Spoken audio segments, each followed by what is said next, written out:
Hey everyone, thanks for tuning in and welcome to the Joe Fleetwood podcast. Before we begin, I need you all to do me a favor. Go ahead, follow me, and subscribe on YouTube. You can find me at joe.fleetwood.podcast on YouTube, and welcome to the show.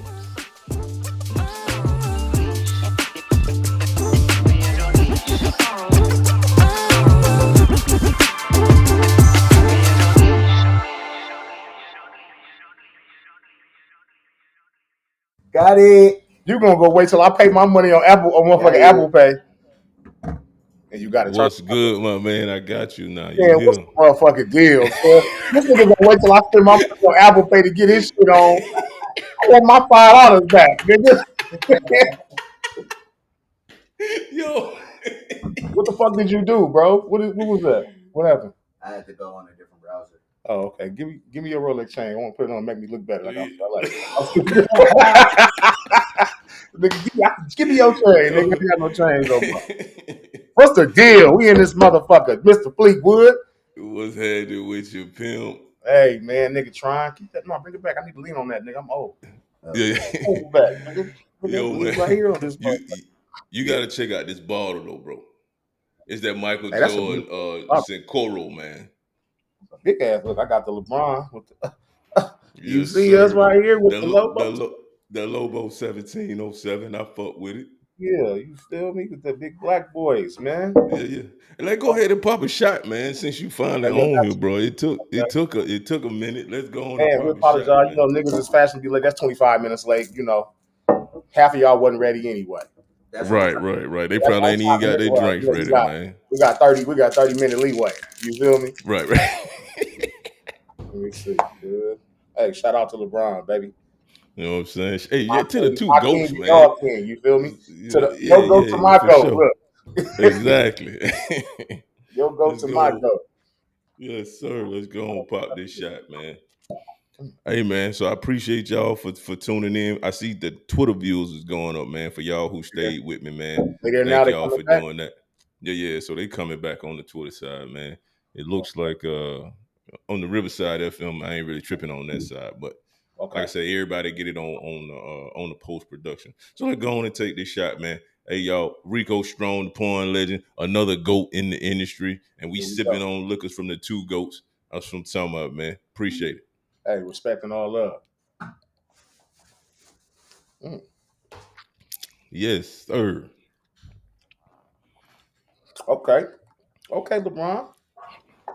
You man, I'm telling you, what you need, I'm gonna have to order a bottle of that Lobo 1707, man. The store I actually went to told me they ain't carry it, but they could order it for me. So I'm gonna make sure I get me an order of that. Yeah, this one a little different. This one got a little smoky aftertaste to it. Not if it's not in there, checking the other one, man. So. But yeah, man, shoot. Now that you're here, let's go on and get into it, my boy. Cause I got some questions for you. And especially for some of the ones you done been with the business. Now here's something that's crazy, bro. You mind if I go was in the live? Navy. You mind if I go live? Go ahead. Yeah, go live, man. Do what you gotta do. Anything to promote what we doing, shoot, I appreciate it. Actually, I'm glad you said that, man, because I'm finna go live myself. We got one of the stands in there. Hold on a second. Looking at the blue bag in there. The blue bag, bro. Might be in my little handheld stand. You see it? Might be pink, I think. So where you at right now? I'm in Maryland, bro. Oh, you in Maryland? Yeah, I'm from Georgia, man, but I live in Maryland. So work brought me up here. Yeah. But crazy story, man. Check this out. So I was in the Navy, right? I was in the Navy for 20 years. Shit, well, thank you for service, bro. Shit. Appreciate it. You, so, so for 20 years, but during that time frame, man, I want to say it was like 2000. It had to be like 2009, 2010, somewhere now. It was actually 9. I was out in San Diego. Okay. And a friend of mine had a girl, right? And she was like, hey. She was like, me and my girlfriend went to a swingers party out in LA. She was like, we went to a swingers party out in LA. And she was like, you would never guess who we saw out there. Now, bro, I'm telling you, this is 2009. and she was like, I "Yo, know already what you're talking about too, because I remember when I yeah, the LA Swingers Club. yo." She said she Yeah. saw you up in the joint. She was like, "Hey, my girl was like, she saw Rico," and I was like, "Oh, word!" I was like, "The porn star Rico." She was like, "Yeah," but she was just like, "Yo, I gotta go holler at him." So she told her girlfriend, she was like, "Look, hey, I know you didn't seen what he doing in these movies now. Be careful what you Yeah, be what you asked careful for. what Minus line yeah, from be careful what you ask for." So I guess y'all jumped it off and she got a little taste or whatever. yeah. But my homegirl was like, "Hey, when she came back to Mississippi, she was like, hey, that girl ain't been the same since." And then so I now mind you, this 2009. So you talking about fast forward uh 14 years later. I'm like, Yeah. "Hey, yo, then you the one that told me a story about your homegirl who got with Rico?" She was like, "Yeah." I said, "I got him on the podcast." I said, "You need to tell her to check it out." Shawty was like, "Hey, she married now. In the I background. can tell you that man changed her life. She ain't trying to see nothing. Like She didn't she want to didn't see want nothing no, else. yeah, hey, she was like, hey, I ain't tried to see nothing." But I was like, man, this is a small world because it just so happened that happened that many years ago. And then I ended up doing a podcast and I got you on it. So funny story, Yeah. man. I was like, Hey that's man, that's crazy. always good stories like that, man. I love to hear good stories. I have been changing a lot of people's lives for a long time, but nigga did used to fuck with that LA Swingers Club on the weekends in LA in the hood. It was in the hood too, bro. It Oh, was in the word? 40s, nigga, off of Vernon over there, nigga, off of like Western over there. And it was a whole house that we had. It was like 3 little floors. Or we used to go to we had a mansion in Pasadena we used to go to. Man, that shit was Word, jump word. up. They I'm on had one. my live right now too, y'all. We live right now on the Joe Fleetwood podcast. Look, they can see my live. You tap in on Instagram or hit the What's links. happening? Hit the Make links in sure our y'all shit. tap You feel in. me? We sipping already. We tipping big bottles. Hey, we got this LeBron in here. You feel me? Hey, tap into the podcast. Tap into the podcast. The links are on the page that I already told y'all I posted already. And it's on my Twitter as well. And as well as on Joe Fleetwood's Twitter. So tap into the podcast right now. You can either go live with us, ask questions, find out information and all that. I won't be looking too much at this live. I just got it on for a minute. I'm focused right here. So I need y'all just to tap in. Word, word. So I'm about to go live on my joint. Yep. So, all right. So check it out. Okay. How did you even get into the business? Like, did you just wake up and was like, "Yo, I got to get to this money and shit. Fuck it, I'm finna start doing porn." How I got into the industry, man, it kind of really wasn't like that. It was something I never thought of or ever really wanted to do ever. You know what I'm saying? I always be honest about that. I was always, so busy in the streets and playing sports and all of that. But to make it a long story short, outside of, when I got out of, jail and shit like that, I was in some trouble with certain little things. And at the time, my girlfriend was Sky Black, the veteran legendary porn star. Oh, Um, word. and That's crazy. That's a gem right there. yeah, that's the legend. And happy belated birthday to her. Her birthday just passed, so a couple days ago. So shout out to Sky Black. Shout out to Without Sky. her, it wouldn't be no me. So Right, right, um, we were already dating and fucking around and shit like that. And the opportunity came about where she was like, "Well, shit, I needed some money," and she right, was like, "Well, shit, you want to do this? What I'm doing?" I'm like, "Nah, I don't want to do that shit." I turned it down like 3, 4 times. And then right, times got a little harder. And the nigga was like, she's like, "You already fucking me, nigga. Why you just don't come get some of this money?" right, You right, feel me? And I'm like, I went and did my first scene. My first scene was with her for West Coast Productions. right. And with the amazing director Terry Burton. You know, first scene was with her. And shit, I amazed them, wowed them, I guess. And nigga, shit, 2 days later, they asked me to do another scene. My second scene was with Fetish Fatal. Next day, they was doing another scene, nigga. Within 2 weeks, I was contracted, nigga, to $140,000 contract. So Man. And then what? Hey, 20 years West Coast. old, nigga. 20. Yeah. Right, right. And West Coast put a lot of people on, man. Because West really, Coast, like, West Coast yeah, put everybody on. Let's be real about that. right, right. Anything went back in between that era, nigga, 2000 to 2010, you went through West Coast first. West Coast put everybody on. You Yeah, feel me? because like I look back at the stuff that West Coast was doing. Everybody, matter of fact, you're right, because everybody in the industry that I know is from a West Coast production DVD that I done seen. Yeah, You know what I'm saying? very So much so. shout out the West Coast, man, Shout because out they to them was booty talks. You feel me? Y'all remember them yo booty talks? exactly. I was in booty talk. Don't put that on. I'm wearing that. Look, So hey, from booty talk, nigga. I started in booty talk 59, nigga, all the way up to 100 and I got into the hundreds. But nigga, those was the Capri style days, the pinky, pinky Flame, flame. Nigga, I had got yeah. kitten, Jasmine Cashmere. Oh, what man, Jasmine, Man, bro. we had some hitters, boy. Yo, I got to take a Cherokee. shot to that. We got to take a shot to that. Take a shot Word, to West word. Coast on that, baby. We had some motherfucking hitters. Remember Lexi? Yes, Yes, Lexi, nigga. Big booty Lexi. Oh, Naomi. light skin Naomi and Naomi Banks. Yeah, and they both. Both, nigga. Sarah J.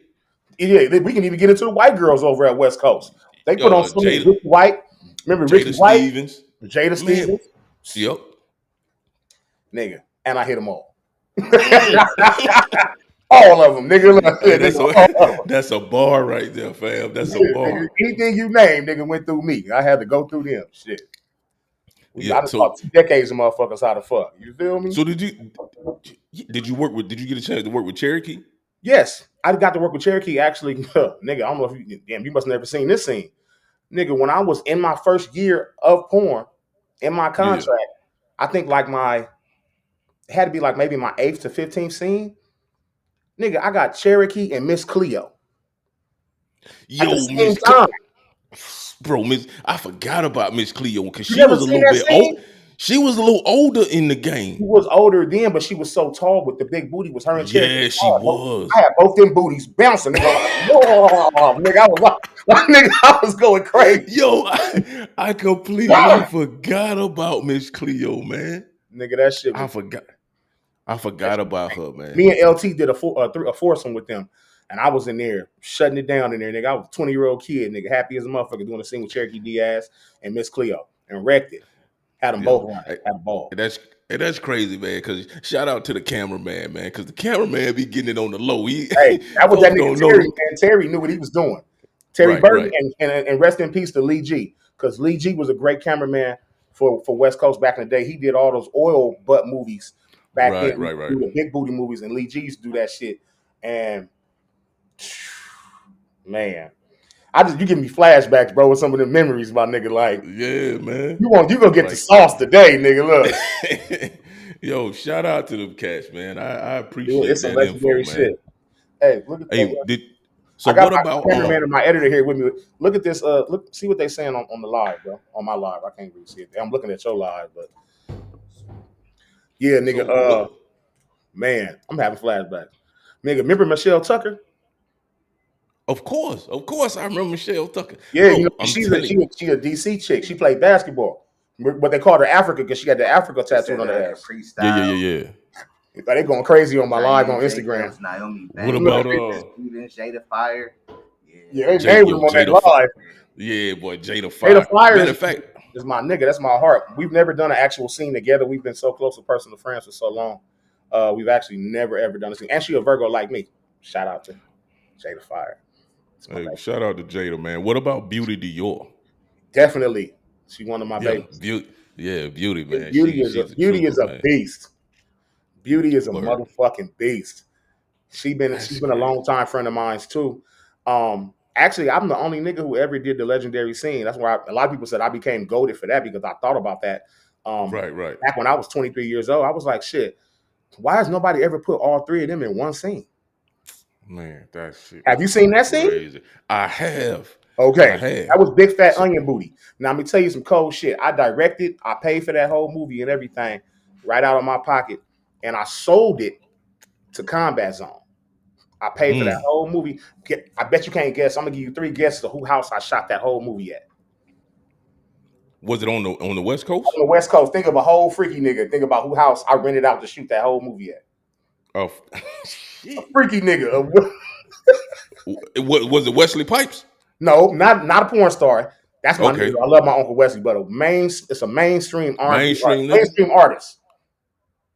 And you said R&B. Yep, I give you R&B. Aaron Hall.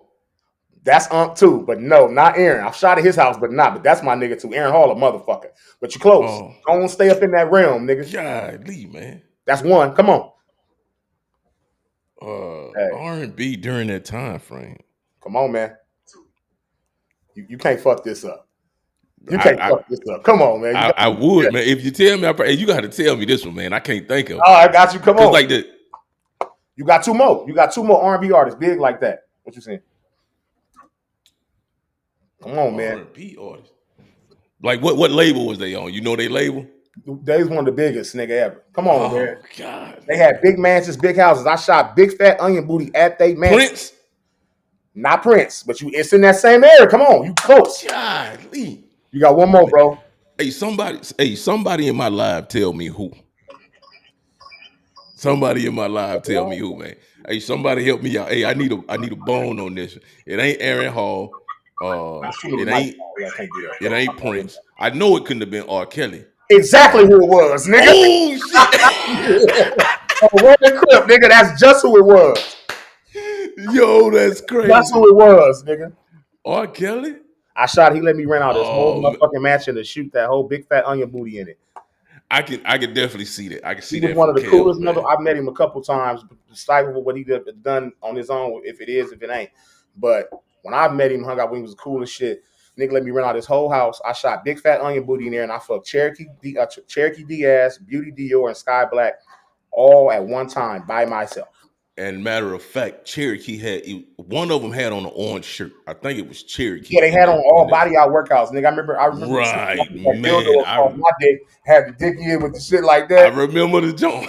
Crazy. I remember the joke. I was 20 years old doing that type of shit, bro. Bro, let me tell you something. Like back in the day, I was stationed in Bahrain. Back in the day, man. Bahrain, where's that? It's a small island in the Middle East. You know what I'm saying? It's right close to Saudi. It's not too far off the coast of Saudi Arabia. Okay. Man, I remember and my ex used to get on me about this, man. My ex-wife, like, we'll be eating dinner, bro, and I'll pop on a porn DVD, bro.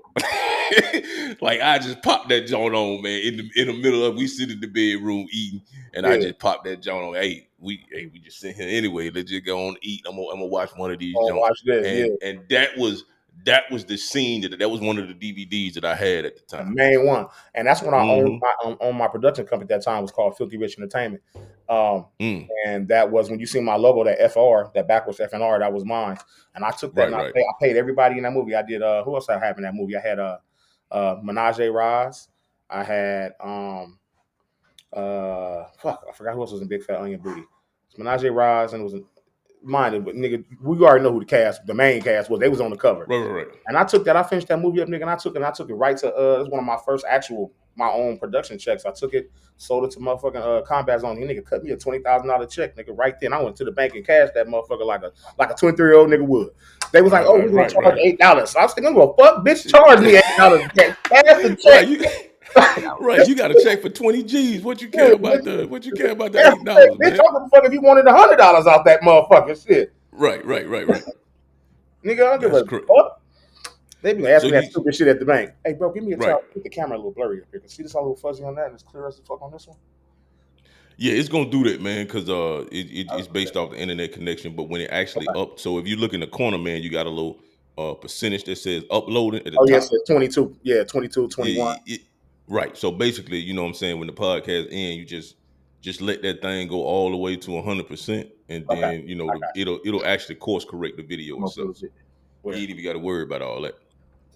So, my big ass. All right, so you got into the game. Sky Black's your girlfriend, man. You didn't jumped it off. Now you're under contract, 140 G's. So what was some of the OGs in the game that actually that put you on and tried to help you along the way while you was in the business? Because I know you said Wesley Pipes is like Wesley Pipes. Like, I'm gonna be real with you, bro, and I kind of say this to a lot of niggas when I came in, cause niggas feared me. Right. They didn't. they didn't like the fact about a young nigga being that young and doing what I was able to do. So they didn't take to me like that. Right. One of the niggas Wesley was the first nigga he took to me always was real from the beginning to the end. We and Wesley been tight like that. That's why we got so many scenes together. Right. He just a street nigga like me. You feel me? And we fucking bitches. And I learned from him. He called me young. He called me young pipes. Is what he called me. Because I Right. talk Right. Right. shit. Right. He talk shit. And that's kind of where I got it from.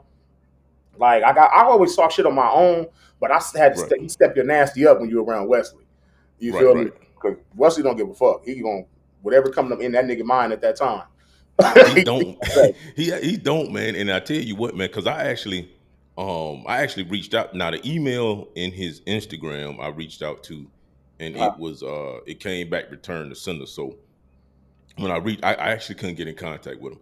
I Yeah, probably should have sent him a it's a little DM. difficult to get in touch. I got direct numbers on West because he's retired fully. He Yeah, beat yeah, cancer. More than that, he beat lung cancer.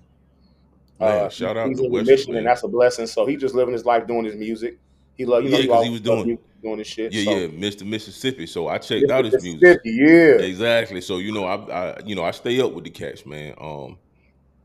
Man, shout out to Wesley, man. I'm glad he doing good, man, because life is short, bro. Cancer is something serious. it's a motherfucking it pop up on anybody, bro. So if anybody be able to make it out of that shit, it's a super blessing. But Gotcha. no, So what? yeah, he was one. I got to shout out my nigga, Mr. Marcus. He didn't take to me at first. No, Yeah, yeah, the thing about it is with Marcus, Marcus a Virgo like me. We both yeah. Virgos. We real standoffish about people, and we don't really just really rush up to know niggas until we really get to know niggas, especially new niggas coming into Right, right, where you've been the greatest of doing it. You've been at the top of the game. So right. but after we chopped it up and talked. After y'all found out he's from Long Beach too. I'm from Long Beach. We both Virgos, and then Marcus always he's been a solid nigga to me in my career. A lot of other niggas, nah. Niggas, no. They was always like, nah. Like Lex Shun, he shot me one time, but he shit it off of me. Niggas seen the potential I had, so niggas was scared of that. Yeah, yeah. And a lot of other niggas do it. The white boys actually took to me more and gave me a lot more advice. To be real with you, Gotcha. like Yeah, Michael yeah, Stefano and John Strong, motherfucking Eric Everhard, Mr. Pete, yeah, yeah. Chris Streams, like those dudes, like Tommy Gunn, those mother Manuel Ferreira, them dudes, like seeing the potential in me was like, hey man, let me show you this. They're like, well, you got all this dick. Open up this way, or open up that way. You got way much more dick than us, and this is how you show it off. This is what they don't never fear what they doing. Right. But outside of that, man, it was just good. Alexander DeVoe. He was a great director. He was a part of my career too. Alexander DeVoe was Gotcha. good. Me and that nigga bump heads a lot, but he shot a lot of great content of me. A lot of not great content, a lot of great videos and DVDs and movies back then. He's a great creator and director as well. Um, he started up the Rico the Destroyer shit with me, and it's a great dude. Another West Coast Productions motherfucker too. Gotcha. So so what about other cats like Justin Slayer, Nat Turner? Because I know they pretty much had their own thing. Like Justin had a Justin had thing Justin going. Slayer International. Um, Yeah, yeah. and he was a cool dude. Me and Justin probably met maybe twice, but Gotcha. he more of a an ego type nigga as well. Yeah, Where yeah. he offered me a deal, um, and I kind of didn't like it at the time for what I was doing. If it wasn't either my ego or the money I wanted, or I didn't have the content to back it up at that time, so he ended up going with my brother Prince, and Prince had a distribution deal with him. I worked Prince with Nation or something like that. Prince Joshua. Joshua, that's him. Yeah, Yeah. yeah, yeah. So he had a great Okay. deal. He did a deal with them, and I didn't. I stayed independent, and I actually signed 4 other contracts outside of them. I ended up with, over the years, I signed 4 or 5 more contracts. But yeah, I didn't. I met Justin. He was cool, good dude. But Yeah. we didn't work. It wasn't a good business relationship for us, to be signed under him or working Gotcha. at that time. Yeah, yeah. Because I noticed like him and Nat Turner Yeah, him seemed and pretty that was real rad. cool. Him and that Yeah, was real yeah, they was like road dogs. And you mentioned Lexington Steel, man, which is crazy because I always like with Lex, man, I always figured like he just like he had his own lane in that interracial thing. Yeah. You know what I mean? Lex Like a lot always of Lex is who he was. He always do what he do. Lex had his own company, Mercenary Pictures. Like a lot of yep, people don't yep. know, Lex came from Wall Street, so his mind was already different and on the Hmm. business side of shit. So and he was just Yeah. really into that other side, and he had the everything on that. Here, you need this. And Prince, man, he was known for them Tim boots, man. Yeah, That my dude big, my going big them. brother gonna put them Timbs and them knee pads Yo, on. He gonna put your bitch to work. when I seen the nigga in the knee pads, man, Yeah, that them actually Timbs is changed a the game for motherfucker. me, man. But just put them Timbs on and them knee pads, bitch, you about to get it, bitch. Yo, it's over, man. Like he always had the boots on, but when I seen the knee pads, I knew he was on something different, bro. Some whole Yo, Chicago nigga shit. I've never seen a nigga like that. That nigga is a legend for real. Prince is. the knee I always pads call was Prince like Prince. They always call me the GOAT. I say Prince is the GOAT. Like Prince is Michael Jordan to me. I'm LeBron James. You right, feel right, me? right, right, That's how I put us into that thing. So like you bought that bottle over there, nigga, Michael Jordan. I got this bottle of LeBron James over here. right, right. You feel me? This my GOAT. I'm my GOAT. That's my GOAT. You feel me? Prince is the ultimate motherfucker. Yeah, I checked out his book too. He wrote a book. Oh yeah, you wrote the book? Yeah. LT sitting right here too, man. This is my cameraman. You seen cameraman as a performer, content creator as well. You see this nigga a little bit. There Yeah, you go. yeah. What's going on, LT? He How be you doing a doing, lot. He brother? be doing a lot of my LT the motivator. He do a lot of my camera, my editing, and all that shit too. This is a nigga that was Gotcha. late. Right, Late right. niggas. Hey, It's my hey, nigga. we got it. That Vegas traffic right now. Man, you know we Hey, both man, we Cali niggas, man. I'm from 20s, even 30s. You know what I'm saying? We big rolling out here, you gotcha. know, our shit. So we got to keep it in house on hood. That's what's happening. That's Time for what's you to get happening, another man. shot though, bro. And you getting Yo, relaxed over there. You hey, getting say less, relaxed over man. there. Hey, It's Friday. We turning up. I just finished my I just finished my mixed drink, man. I've been on these shots, bro. Man, this shit is Matter smooth of as fact, well. man, I'm You know, telling you, smoky taste and though. It's this got a smoky taste with a It smooth really after do. one though. It's pretty smooth. and see, dude, I smoke cigars, man. And any Okay. liquor you got with a smoky joint, man, that's my shit right there. So I'm actually gonna check that out. Yeah, you So definitely want to do another that. shot, man. Mm. Hey man, we getting lit over here. I'm finna actually reach out to the people in the chat, asking what they Yeah, we're gonna drinking. be fucked up tonight. Hey man, some of y'all tell me something. Tell me what you're drinking, No, it's on mute. cause I got a couple people in the chat. Are they able to join in? So my shit gonna die too. Yeah, they in, man. Okay. I'm If trying you to be can able to go in see the them. chat, man. Is that my phone? Yeah. Let me see. I know they probably. Ask the people in the chat what they drinking on, man. We got a couple people on Twitter. Hey, if you on Twitter, man, hop into my comments and tell me what y'all drinking on, man. Cause as you can see, the conversation You go going real live on good, Twitter? man. Yeah, I'm live on Twitter right now. If you go to Twitter, you'll actually see this whole podcast right now, Nigga, I didn't bro. even know you could go live on Twitter. Y'all better not say shit to Yeah, me. You can go yeah, live yeah. on Twitter. I'll be doing So shit, good. Look, I'm like, you can go live on Twitter. I thought you was going live on yeah, Instagram. man. I'm blue checked on Twitter. We got 3 people in there now. It look like, man, I think my people seeing phone. what's happening. Man, I'm But gonna have if to come not, back man, on you this know what I live. mean. I'll give you the game, show you how to go live on Twitter. Who the fuck playing music? That's them bitches next door, huh? Told them bitches to come over here. So peep game, man. So all right, now you in the business, you get into the bread, man. Now let's talk about like some of the downside of the business, because I could imagine like, okay, in the Here we go. beginning Look, you was in a relationship with Sky Black. yeah, You know what I mean? So, and shout out to Sky. I like to get her on the podcast too, talk to her, because she, like you said, man, she one of the most yeah. predominant I'll names in the tap in business with her for too. you and then send her over to you. You know, you guys talking business. That'd be a good look. Right, right, right, right. So what about like just trying to have a relationship in I'm about to general? save that. Because I know I gotta imagine it's gotta be hard, because chicks gotta be like, all right, man, you know, you experienced, you've been in the business, you done been with this chick, you done been with that chick. I could imagine that just trying to have a relationship in the business gotta be hard.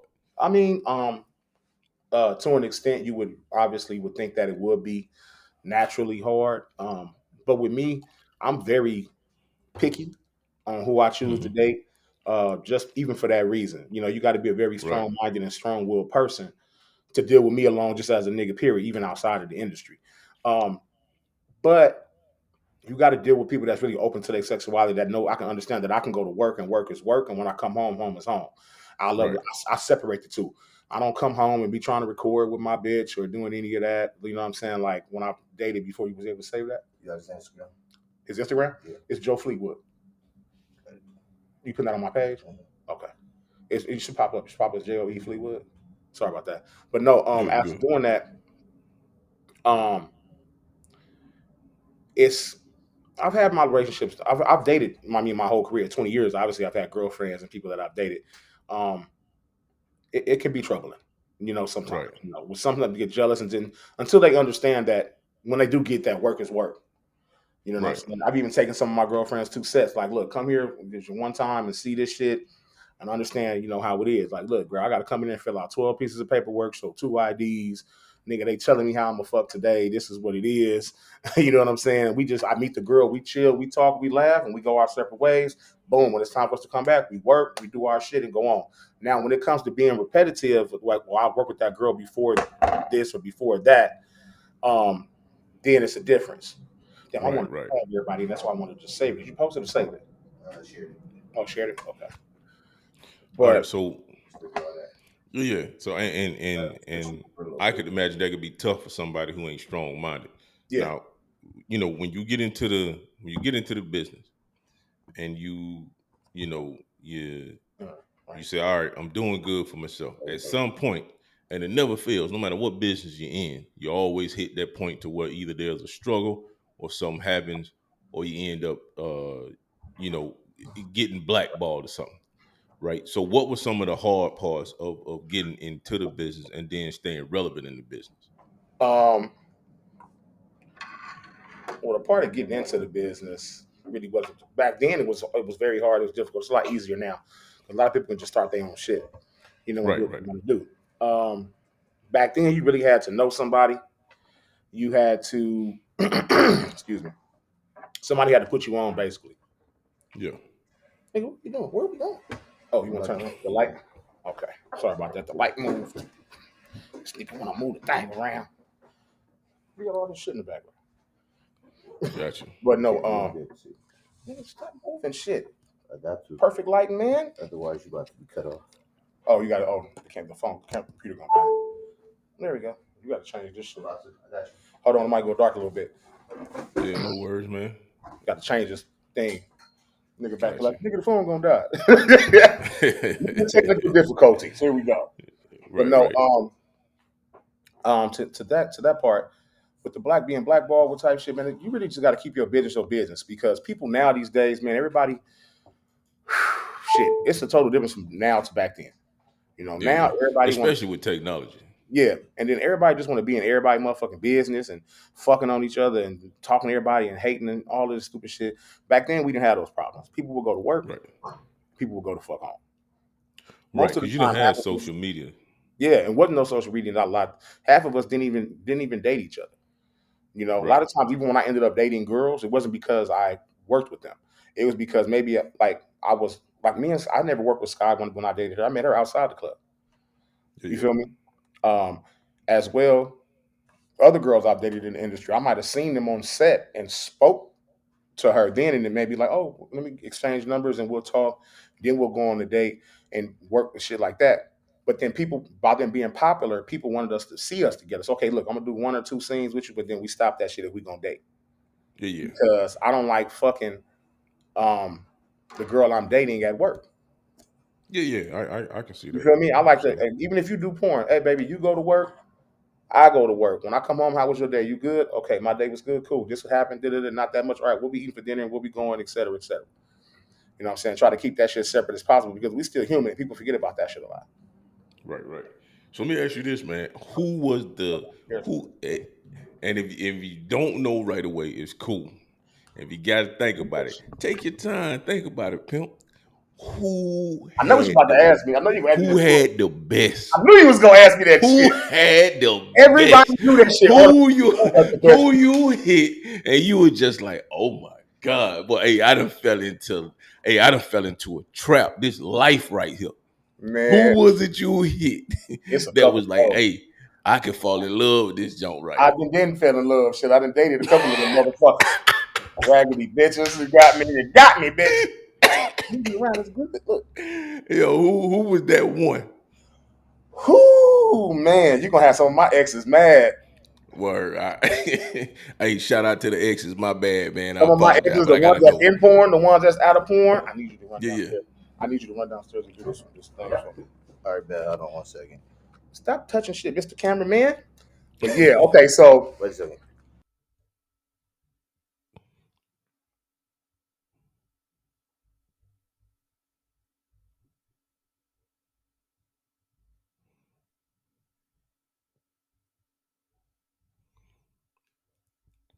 Yo, on this Instagram live, man. This is my first time on this live. I gotta tell you, man, this is different. I bet. Okay, so nigga, we got a microphone problem. Where my black thing at? Okay, so yeah, you're gonna have the exes that mad at me. Okay, so shit. Fuck. I be feeling like I need to go through eras too, but no. Okay, fuck it. Okay, shit. Roxy Reynolds is in the top. Yo, Roxy Reynolds. Roxy Oh my Reynolds is god. the ex of mine. She's Yo, and definitely one of them. ain't she from Roxy? She from She's Columbus, from Ohio. Ohio, ain't she? She's from Ohio, Yeah, she from Columbus, Ohio. yeah. Yeah, Roxy. She is an Ohio Roxy was lady. tough, man. Roxy Roxy's was a so tough tough. motherfucker. I did her Yeah. first scene.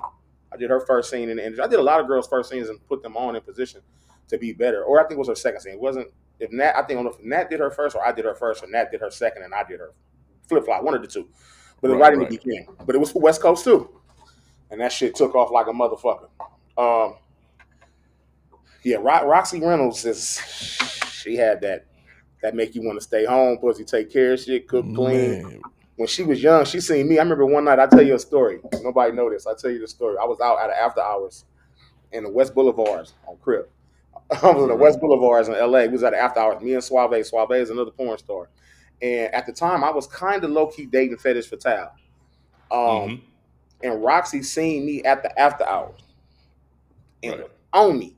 Like, oof, I want you. She like, but she had the whole Columbus hairstyle. She had like the swoop with the hair up, like, but she was fine as a motherfucker and thick, slim thick. Like, she was. Roxy played no fucking games. And she pressed me that, like, nigga, I want you. I'm going with you. Or you coming with me or some shit. She said, and I'm like, I can't. I got a girl here with me. I'm woo woo. And then we talked, and then the next time I seen her was on set for West Coast. Nigga, I wore that ass out. And she just had this scream about her. Roxy got this scream that's when she getting fucked, she lets you know you getting fucked. Yo, Roxy was the truth, man. Roxy's one of them ones, fuck. Jasmine Cashmere definitely one of them ones with that pussy that make you want to stay. Take it home and find it out. Yo, Jasmine was thorough, man. Like Jasmine was a thorough breed, nigga. That's Chicago. Man, and she was different because she let you know you putting in work, and then she was giving you the and like Jasmine was looking at you like, hey, I'm finna give you everything, and I need you to give me everything. And so nigga, when I quick to take it and put it in her ass though, as a black girl, that's what was crazy. She's like, take it out my pussy and put it in my ass, bitch. What? What? That's what you was talking about. Like, yo, what? Man. And it's super clean and super tight, and she sucked it like an animal, nigga. Like, I don't know what the fuck it is about them Midwestern Chicago, Indiana bitches. Them bitches. Look, remember Tiana Trump from Indiana? She a Midwest bitch. Roxy from Ohio, she a Midwest bitch. Miss Natural, I want to fuck Miss Natural. I've seen her suck dick. She remind me of Jasmine Cashmere, Miss Natural. Right, and she ain't even in the game no more. Ain't she like a new coming? A motherfucker Jasmine Cashmere? Yeah, but she left the game though. She started dancing and doing other stuff. She was always acting. She was always dancing. Yeah. She was a ballerina. Reality shows, but she still do her content though. I'm still hoping I get her just on like a content scene for my loyal fans and her only fans. I'm still hoping for that. Yeah. Man, that's crazy, man. Cause like when I found out Jasmine had, became a preacher, and I was like, yo, there's a lot of cats hurt behind that. But I understand, man. You know what I mean? Life can take you in a different direction, and hers took her to the church. Things happen like that. I remember Luscious Lewis went and did that as well. Remember her from St. Louis? Remember Big Booty Luscious Lewis? Yeah, I definitely remember her, man. For sure. Man, West Coast gave us some hitters, boy. Man, did they? They put everybody. Like you said, man, they put everybody on, man. Like I'm gonna give you another one. One of my other exes. Hey, Monet Divine. Yo, stop playing, bro. That pussy is it. Stop playing with me, Monet. Took it home. Had to keep it home. Kept it home for a couple years. Hey, And here's how crazy it was with West Coast, man. I had a one of my homegirls, her and her boyfriend. Like so this was back when pirating had first hit, so LimeWire. So I was always up on the technology side of things, man. So I was one of them cats with the computers, the DVD burners, the CDs. I had a whole music studio set up in my trailer when I was stationed in Florida. And cats used to hit me up like, "Yo, hey, I need this porn, that porn." And my homegirl Miranda, she used to hit me up. She's like, "Hey, me and old boy, we need you to download." And everything she asked me to download was always West Coast production. It yep. was either one of them onion booty joints, No, just there was whatever it was. big fat wet ass. It was Mommy Kulo, the orgy. yep, everything she wanted was always West Coast production. It was something that had to have Sky Black in it. Yep. Had to. If Sky Black was in anything, it had to be that. But Cash used to hit me up all the time, man. I was basically the DVD dude, man. You know what I'm saying? Making money on the side. I used to sign niggas DVDs in the hood. They would pop up with me like, "Oh, nigga, hey, I'm selling DVDs." And niggas are handing it to me. I'm like, "Nigga, I'm on this, nigga." Like, nigga, I'm like, "Cuz, you can't sell me my own shit, nigga." Right. I'm like, "Here's hey, I'll sign it for a nigga though," and be like, "Hey, nigga, sign this one. Sell this for $50 though with my autograph on it." Right. With my autograph on it though. I didn't never get mad. Like I was like, "Nigga, once you make it, if a nigga take his time to bootleg your shit, that means you popping." And that's when I knew I was really popping in the streets. Because if a nigga take time to make money off you to try to sell it, you that nigga. Yeah. Hey, that was me. I was only selling it to my homeboys because they ain't had the technology and my homegirls. Whoever needed it, you know what I'm saying? Basically, I used my crib as a studio for cats who wanted to rap. I could burn CDs, burn DVDs or whatever they had going on. And porn was the main seller. Like Cash was coming to me, man, like, "Yo, I need this, I need that. Hey, hop online, why? Tell me what's the latest porn they got out." And that was my thing, man. That's how I used to try to get money on the side. Because at the time, my family was in Georgia. I'm living in Florida. I'm taking care of 2 households. Nigga got to do what he got to do in order to get some bread. Right. So I had the technology. Let me go ahead and buy a couple DVDs and some CDs. Let me go ahead and press up what cats need. So $5 on the CDs, $10 on the DVDs. Right. And that's the motherfucking shit, nigga. That was the era, nigga. I had them in my car too, like that, just everywhere, nigga. Just DVDs, the DVD man saved lives, nigga.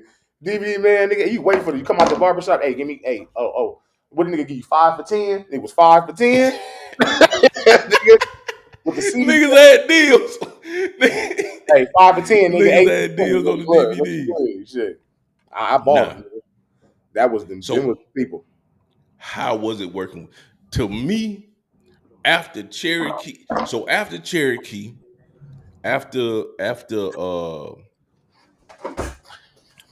Jasmine Cashmere, after Flame, after Jada Fire. Ooh, Flame. We even mentioned Flame. You just brought Flame up.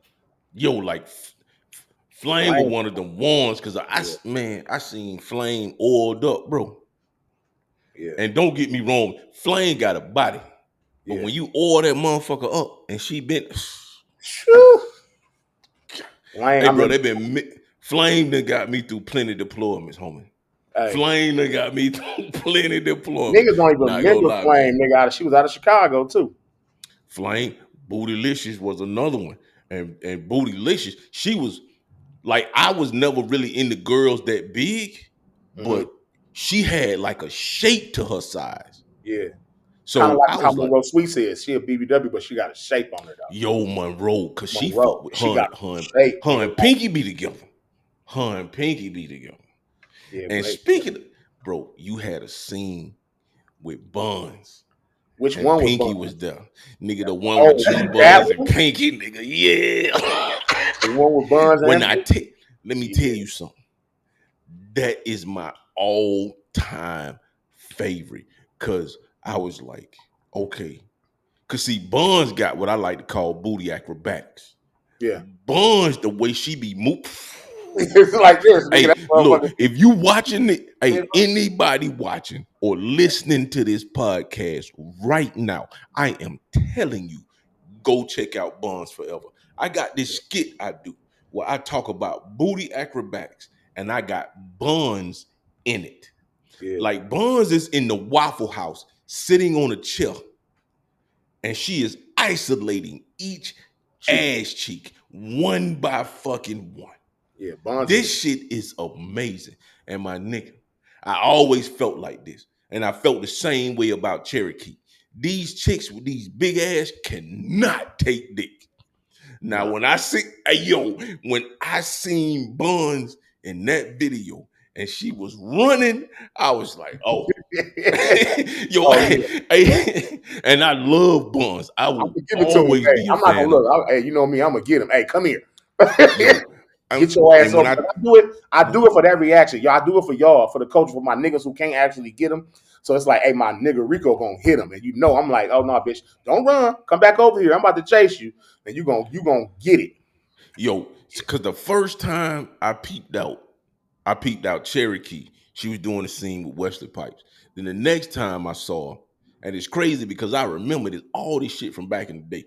Was she had a scene with Wesley Pipes, and she had a scene with Justin Slayer. Mm-hmm. And every time I was like, yo, where's she going? Like she running. Like she running the whole time. Like where's she going? You know what I'm saying?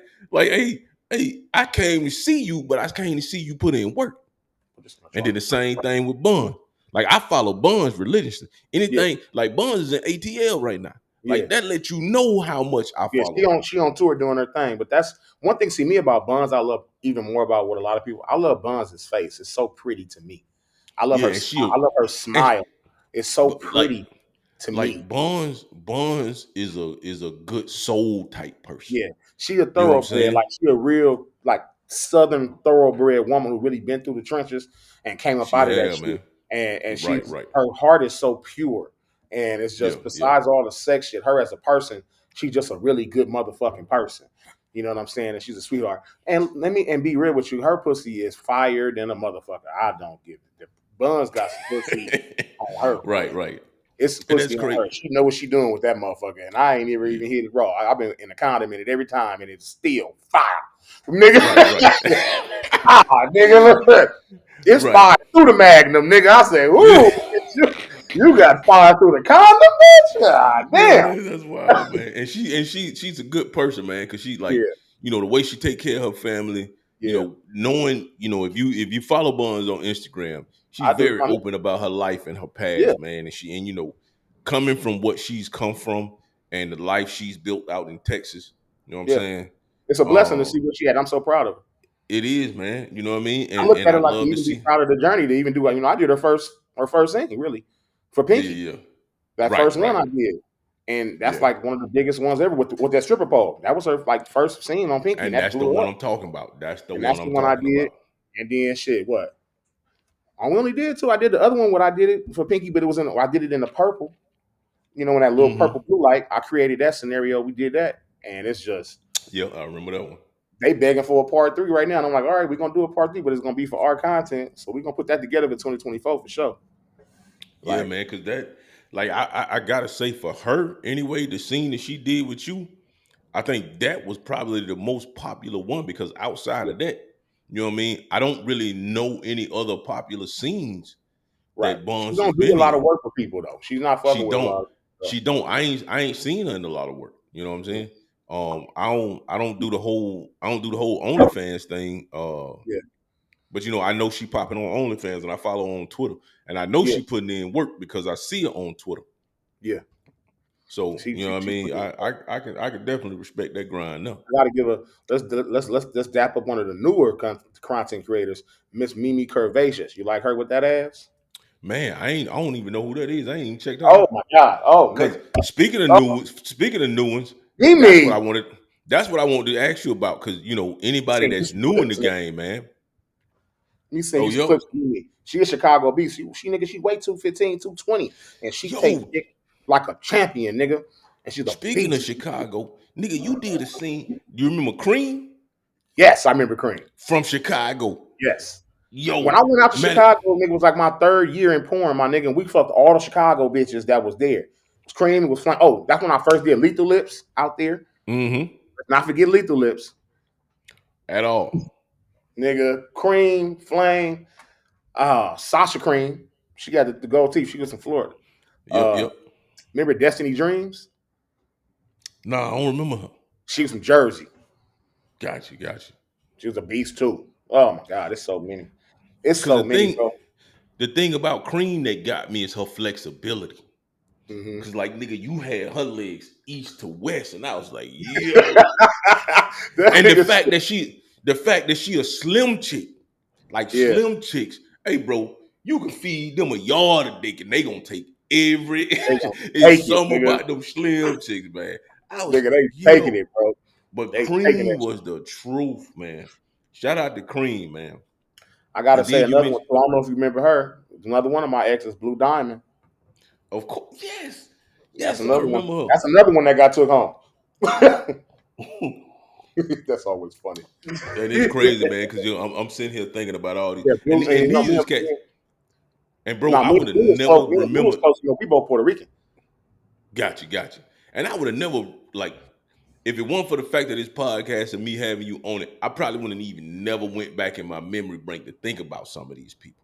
Man, But when this right here is like a form of nostalgia for me because I'm thinking about where I was at in my at that life. time, But nigga, yeah, yeah, you you know what like I'm saying? When I was actually seeing this, when I was watching porn and going through ducking them bullets, moments, and nigga. now, We glad you still here. right, You was ducking bullets right. and rockets. You talking about they talking about the war now. You like fuck y'all. I was over there.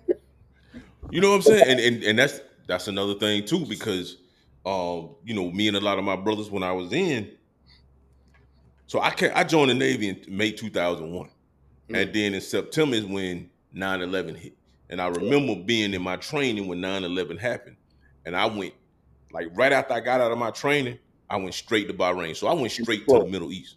You know what I'm Right. saying? And the entire time I was in the Navy, the we were at war, the war on terrorism. Yeah. So the entire 20 years that I was in, with the exception of give or take a few months, the country is at war. So I'm supporting all these different campaigns Yeah. while I'm in. I'm deploying the entire time. So out of 20 years in, only 3 years I had short duty. 17 years I'm supporting combat efforts. 17 years of my 20 years in. So when you talk about like downtime and all that stuff, like you guys were kind of like our getaway. You Yeah. know what I'm saying? And even though we all had wives or And girlfriends or things, yeah. whatever, and we couldn't wait to get back to them. But in between time, You needed you your know what I'm outlet. saying? In the meantime, we needed an outlet. And I And won't even lie to you, bro. You know what it is? I talk about this a lot. I've heard this so many times, and it's crazy where dudes just like, nigga, you saved my life. When I was over there in Afghanistan and I was at war, it was times where niggas was going through something. They was like, nigga, I was gonna kill myself. Or I was doing that. You know what? I went in and it was like I went in and I heard your voice cracking a joke on a porno. Or I was hearing you smack an ass, or I went and got one off to watching you with this bitch, and it cleared my mind for that moment to go handle my business or to keep going. So that's why I even respect y'all a lot more, and I understand why y'all respect me, because right. it is an outlet, it is a help, man. I thank y'all for even protecting me and my family and everybody that we got here. Because nigga, I wasn't going. Take me to jail. Like, And so take me and to the pen, nigga. I'm not going so over there. if you look right there, that paddle right there, it's got 4 warfare pins on it. Right there. Yeah. I And see it. that's why I keep these paddles in here because they're a constant reminder of Mm-hmm. that time in. But I gotta tell you, man, like I specifically remember, before I go on a deployment, man, Cash is like, hey yo, go ahead and burn them DVDs, bring them. We gonna need we gonna We need don't them need them jokes out while here. we out. We gonna need them while we out here.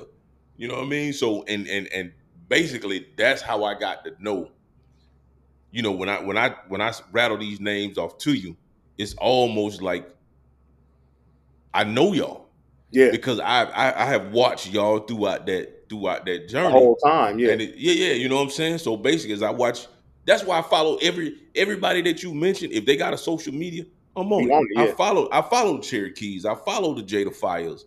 You know what I'm saying? The Skies, the Beauties. Like I follow their social media.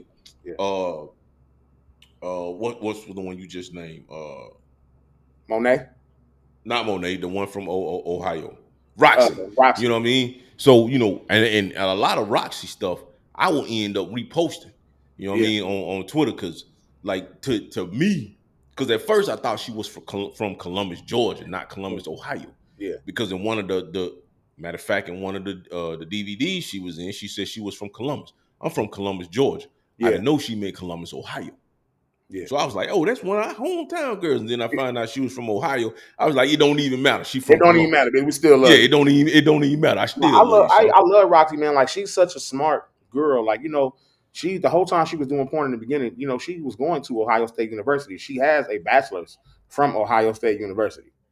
Man, like, that's crazy. Full bachelor's from Ohio State University. She has, she owns a trucking company now. She got 32 18-wheelers that she owns. Shout out to Roxy.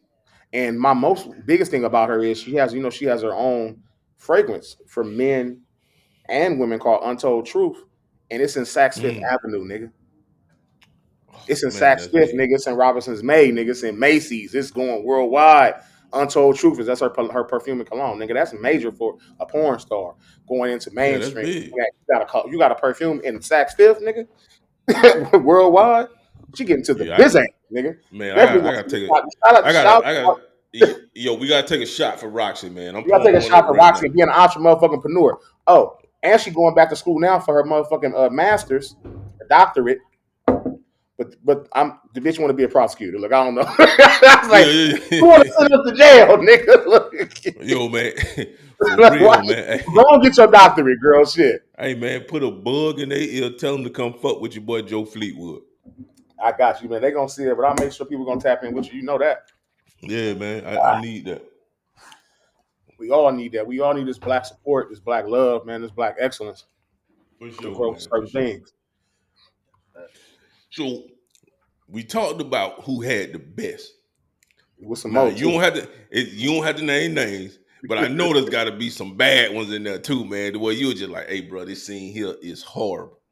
Like, hey, we gonna cut, but I know this was a horrible scene. It's some scenes out there, man. That's the point. That's the point that I talk about. That's what make you a porn star. The bad scenes. Yeah. Not the good scenes. When you hey, LT in the back, like, yo. LT, like, I done been there. I done witnessed some of them jokes. Look, nigga, hey, the scene, I tell people all the time, being a porn star is hard as a motherfucker. People, that's why I take that shit seriously, but people use that as they take that label. They, because you fucking film, you're a porn star. No, you're not. You know, right. Like the bad scenes, the bad days, the unattractions, but you get through your day to make your money, to make sure everybody else can make their money and get home. Right. That's what makes you a real, a dependable person and makes you a porn star. Because, nigga, it's scenes where I hated the bitch. Like, she couldn't suck no dick. His teeth all over my shit.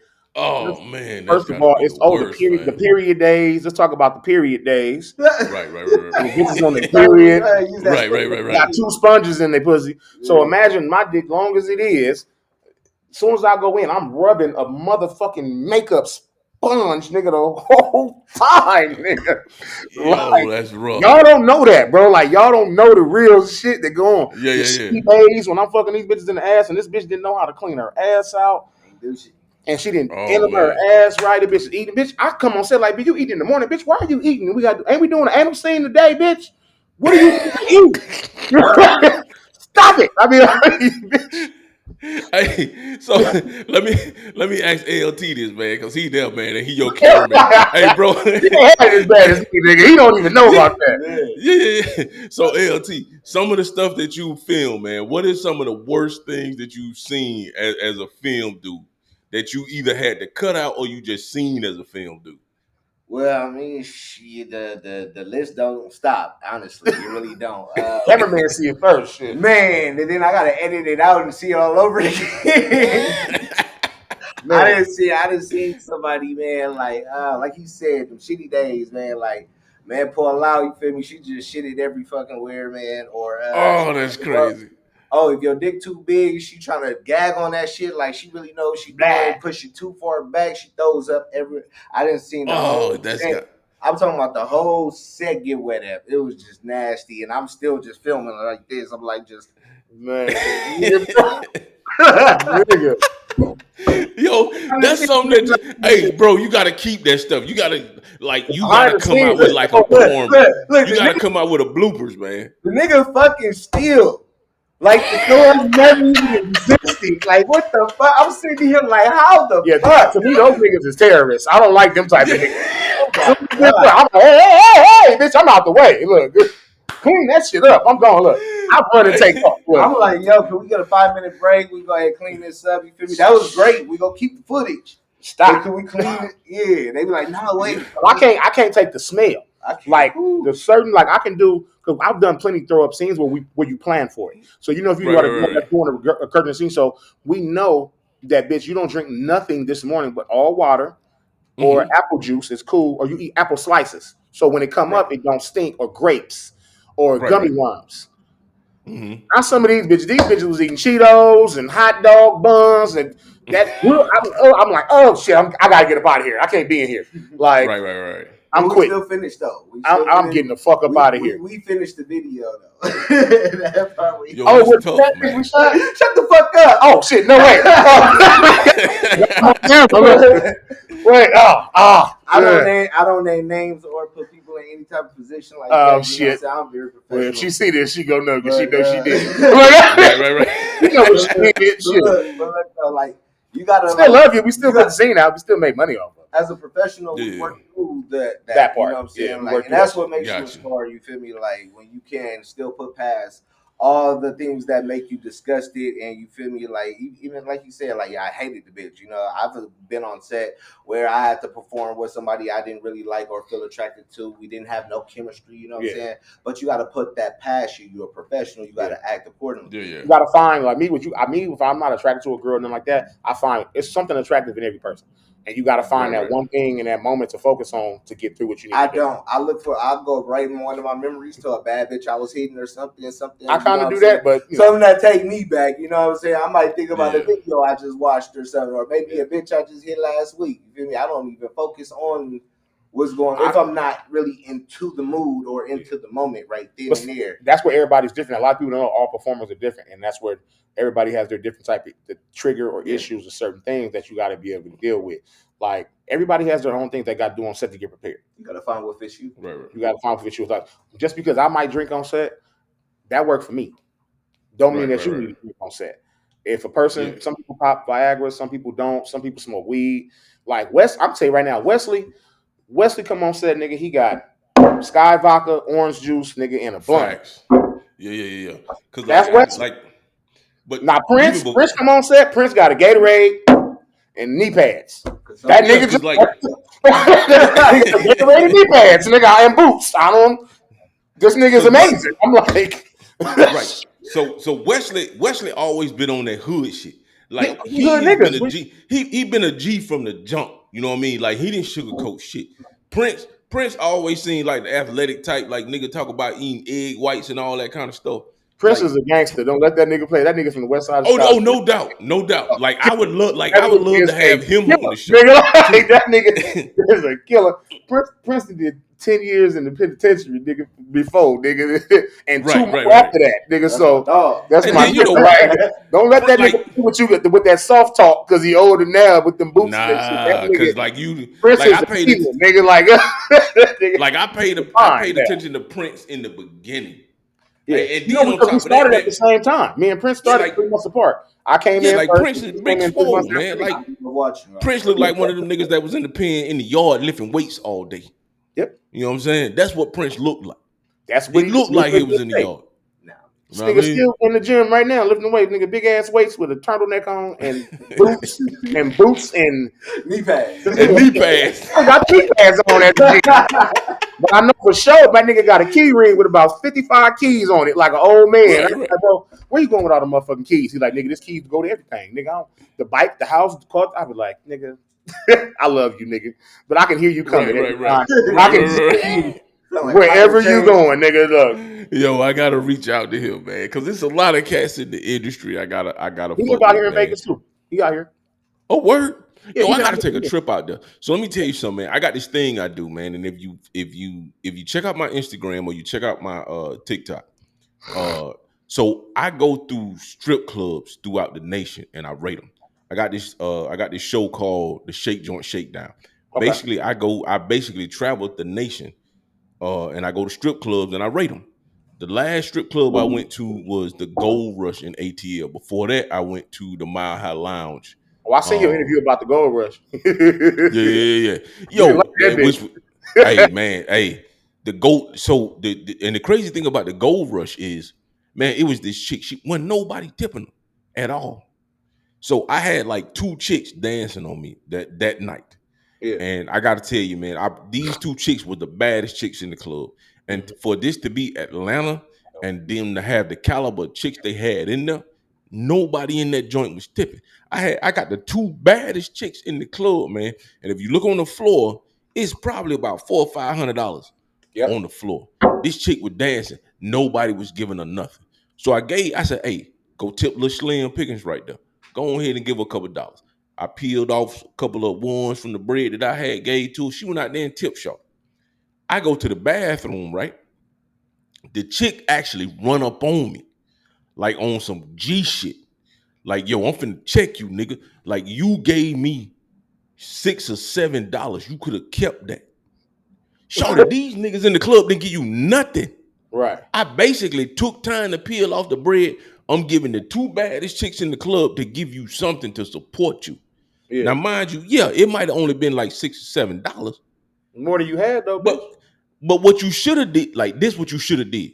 You should have said, hey, I appreciate that. Can I come kick it with you? Yeah. You could have came through. These chicks got $400-$500 on the floor. You came through. Now I got three chicks on me. Not maybe that you here. It's $700 or $800 on the floor. But what you chose to do, you chose violence, shawty. Yeah, you blocked your overreacted. blessing. You jumped the gun. Yeah, you chose violence. You chose violence in that moment. The $6 or $7 that I gave you, that actually I didn't give you. Actually, that was shouted money that I gave her, that she gave to you. You could have came over there, got with us, and you could have split all that money with them. That's what you could have did. But instead, you chose violence. And so by you doing that, you blocked your own blessing. And it happened like that a lot of times. So, my birthday is coming up, November 5th. I'm going to be in DC. I'm going to do another jump. I'm a Scorpio, for sure. I'm going to be in DC. I'm going to do another one. I ain't never But here's what I'm going to do. I ain't never been to DC. Bro, you in Vegas. I got to come there. I ain't never been to Vegas. I've been to Cali. Never been to Vegas? Bro, I've been to San Diego. I've been to LA. I've been to Long Beach. I ain't never been to Vegas. And bro, I gotta tell you, I love LA. I could live it. I even considered moving to LA. I'm still considering moving to LA. And when you come to Vegas, you're gonna love it more. Then when you get here and see what it's like just being here on a daily basis, like it's so much. It's not enough like a lot of black culture, but it is on certain days. It ain't being in Atlanta, DC, Maryland. You got to know where to go. If you don't know by coming, if you haven't lived here, you don't know where to go. But to go to see that culture shit, but then cool by like even with your podcast being doing it, coming up and being busy. Everybody always come to Vegas, so this is a hub for like if you don't like me, I don't really like to fly too much. So I live here because everybody always come to Vegas. If it's a party, a birthday, a fucking bachelorette party, a convention going on, there's always something going on here. So it's always good to live here. And property is a lot cheaper, and so is rent. Yeah, you get a lot more for your buck. So if you want to come for your birthday, cool. If not, nigga, I'll come to DC because I ain't never been there, and I want to go to stadium, nigga. I want to go to stadium, nigga. Look, let me loose in the strip club, nigga. I love the strip club. So, nigga, I'm gonna actually be in Vegas. Well, actually, I'm gonna be in DC for my birthday, but I plan on coming to Vegas next year. So, like my family, we the fellas do a international trip. Mainly, we go to the Dominican Republic. I ain't actually been able to go because I was in the military. So now that I retired December 31st, 2021. Yo, I'm free to move around. I'm free to move about the globe now, homeboy. Yeah. I'm finna get out there and get to it. He about to get butt naked in the streets, y'all. Hey, bro, I'm finna get out there. You know what I'm saying? So, hey, look, nigga, I'm not planning about your birthday. If you want me to come to DC, nigga, I'll for sure come out there. Yeah, for sure. And matter of fact, I'm actually looking for finna find a club after we get done here and see what's popping in DC. But I plan on doing another Shake Joint Shakedown on one of the clubs in DC for my birthday. But when I come to Vegas, You know what I'm saying? Yeah. I'll let you know when I'm coming to Vegas and I gotta do another shake joint shakedown. But But it's not here's many. what I The want to do, thing about it man. is, there's not many black strip clubs here. They just opened up one. It's called LV. That's It here. don't And then you got right. Mayweather Club. You know, Mayweather got a strip club here. Didn't know that. Yeah, Mayweather's Oh, we called. gotta check that one out then. It's called Actually, Girl. that It's may called Girl Collection. that may be the one Yeah. to where I can actually get the shake joint shakedown a little bit of promo because so my thing is this, man. I'm all about marketing. If you go to my webpage, you'll see it's designed for marketing. For Mm-hmm. instance, right now, me and you, we on here, we celebrating the ghost. I got the Michael Jordan I tequila, got the you got the LeBron. LeBron tequila. You know what I'm Yeah. saying? We putting people up on game because I can guarantee you it's a bunch of people out there I who didn't know didn't even about this know shit. these two cats had drinks. I didn't know about Jordans.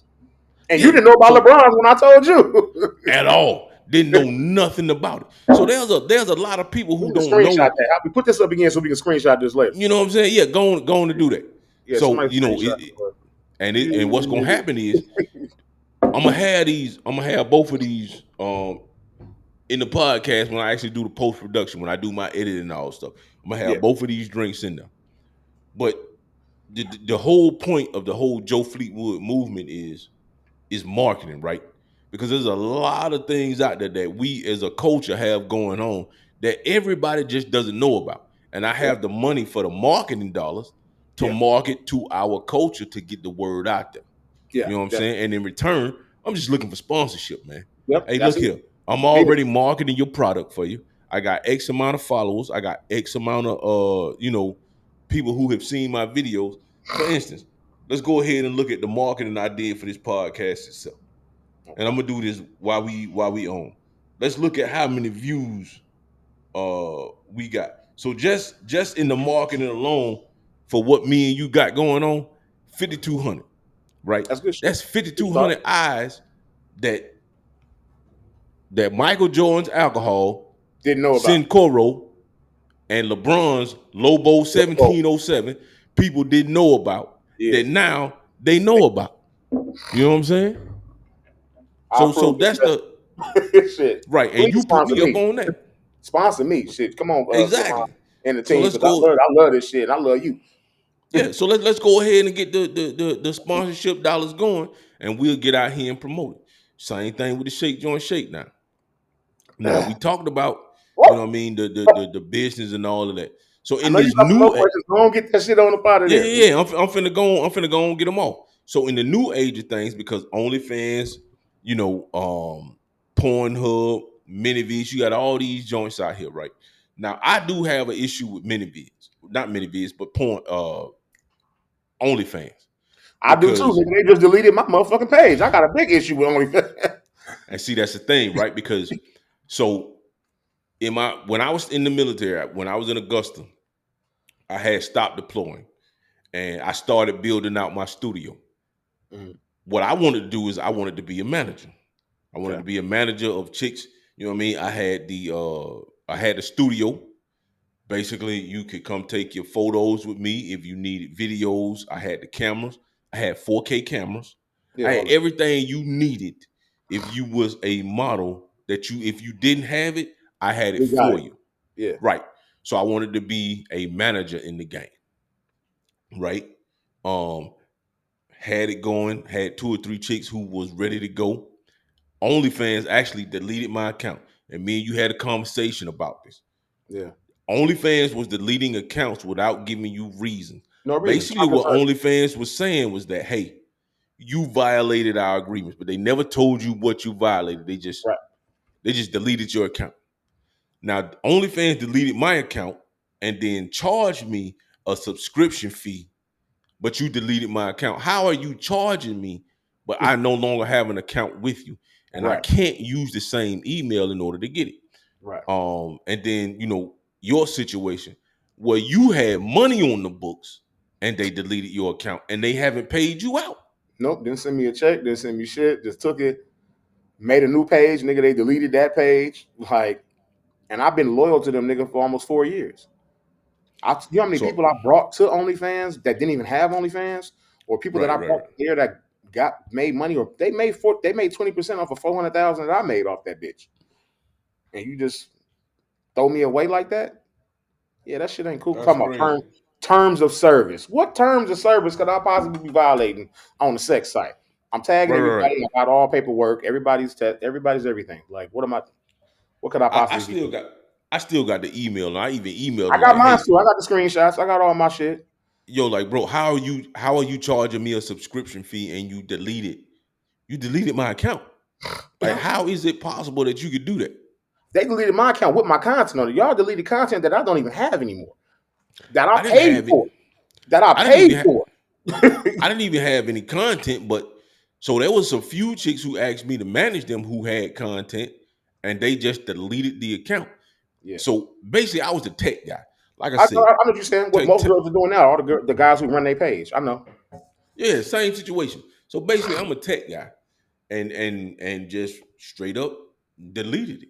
Yeah. And I'm just like, how many other people have OnlyFans done that to? But A you said lot. you had the same situation with Pornhub. Now, here's the thing with You know, Pornhub I've that I never been do. on Pornhub. I've never even had a Pornhub account. They've just been posting stuff with me for the past fucking 17, 18 years. And I got 18 billion views and I ain't never got a dollar. So let me tell you how you get your money, and I'm gonna put you up on game if you ain't been on Pornhub. And me personally, I am so big into the tech and making money side of things that I do my research. So Yeah. with Pornhub, all you got to do is get you a model account set up. Go on Pornhub, set your model account up. Once you set your model account up and you get approved, Pornhub will allow you to go claim videos that you are in, and they will pay you for those videos.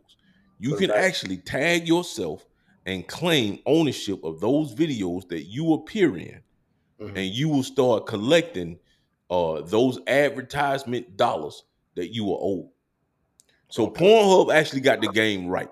You know what I mean? Unlike OnlyFans, OnlyFans, I feel like they are actually robbing people Yeah. because you're deleting people's accounts who you owe money to Yeah. for And y'all holding unknown control of the reasons. money. We can't get our money out. It's sitting in there. We looking at our money like, I want to take my money out. I can't. I gotta wait till y'all clear it. Until y'all want to approve it to clear it. No, nigga, I want to get my money out today. Well, I gotta leave it in here. Then if you choose something to go bad, then you just take the money and the content and delete people's access to their only source of income. Some people done quit Yeah, their jobs and careers just to do OnlyFans, right. and you will delete people's shit.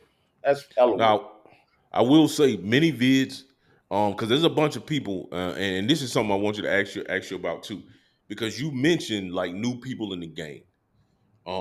And many vids is like, so a lot of people who are on OnlyFans, they do OnlyFans and many vids in conjunction, because what happens is when they sell a video on many vids, it actually turns around and posts that you show the video on Twitter.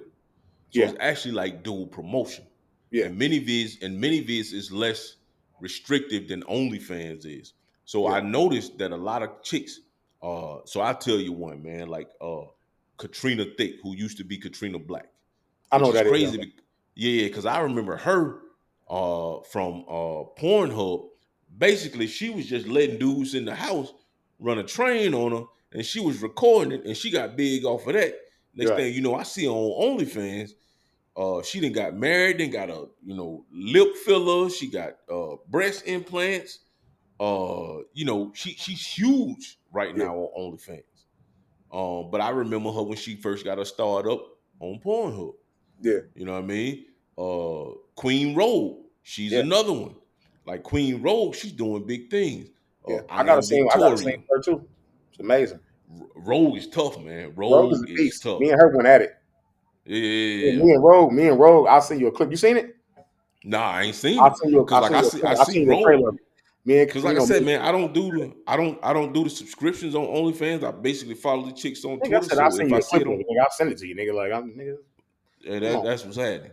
Now, me and Cause Queen Road, like, he's a beast. Even coming in as at her age and letting people understand how old that woman is and how great she is for what she's done and what she's accomplished in this short amount of time.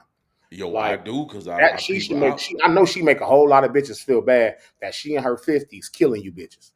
Yeah, and you can't. Yo, she got You an can't. She in her amazing 50s body. killing you bitches. Like Yeah, yeah. Like what? Rogue is tough, Queen Rogue man. is a For her to, beast. She's an animal, nigga. yep.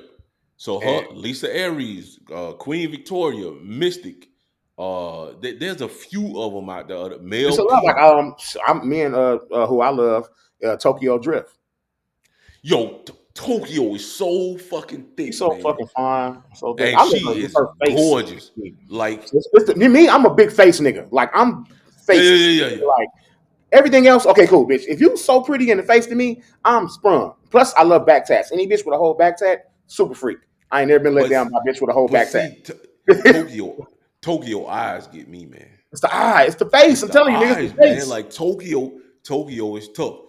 I love to have her We on here just to spoke. chop it up with her Me and too. her have talked. We're supposed to be working this 2000. We're supposed to work this last year, but some things happened with travel and stuff. So hopefully, she follows me. I follow her on Twitter and Instagram. So we're supposed to be. Hopefully, we'll still work this year coming up 2024 if nothing's changed. But we've Yeah. been in talks. That was good. Her other friend, Bad Gigi, the other one, her other friend that be with her. I think that's how you pronounce her name. I think I'm getting it wrong, but shit. But no, shit. Let's throw in Mother Phoenix. Let's not forget Mother Phoenix. Phoenix is tough for a fact. You know, I done ran that. That's Michigan made, baby. You know, I done went through that. Boom, boom, boom. And they waiting on, they need parts. We doing some new shit too. Let me see. Who else I don't need to forget? We don't need to forget right now. We need to throw in that motherfucker. Some of the newer girls. Like I said, Mimi Curvaceous, you gotta look her up and check on her. When you Yeah, I'm see gonna her look her up. quality of work, she shoot all her shit in 8K. Her cameraman and Wow. editor man, everything she do is fucking flawless. Um, some of the best content I've ever seen shot, especially independently.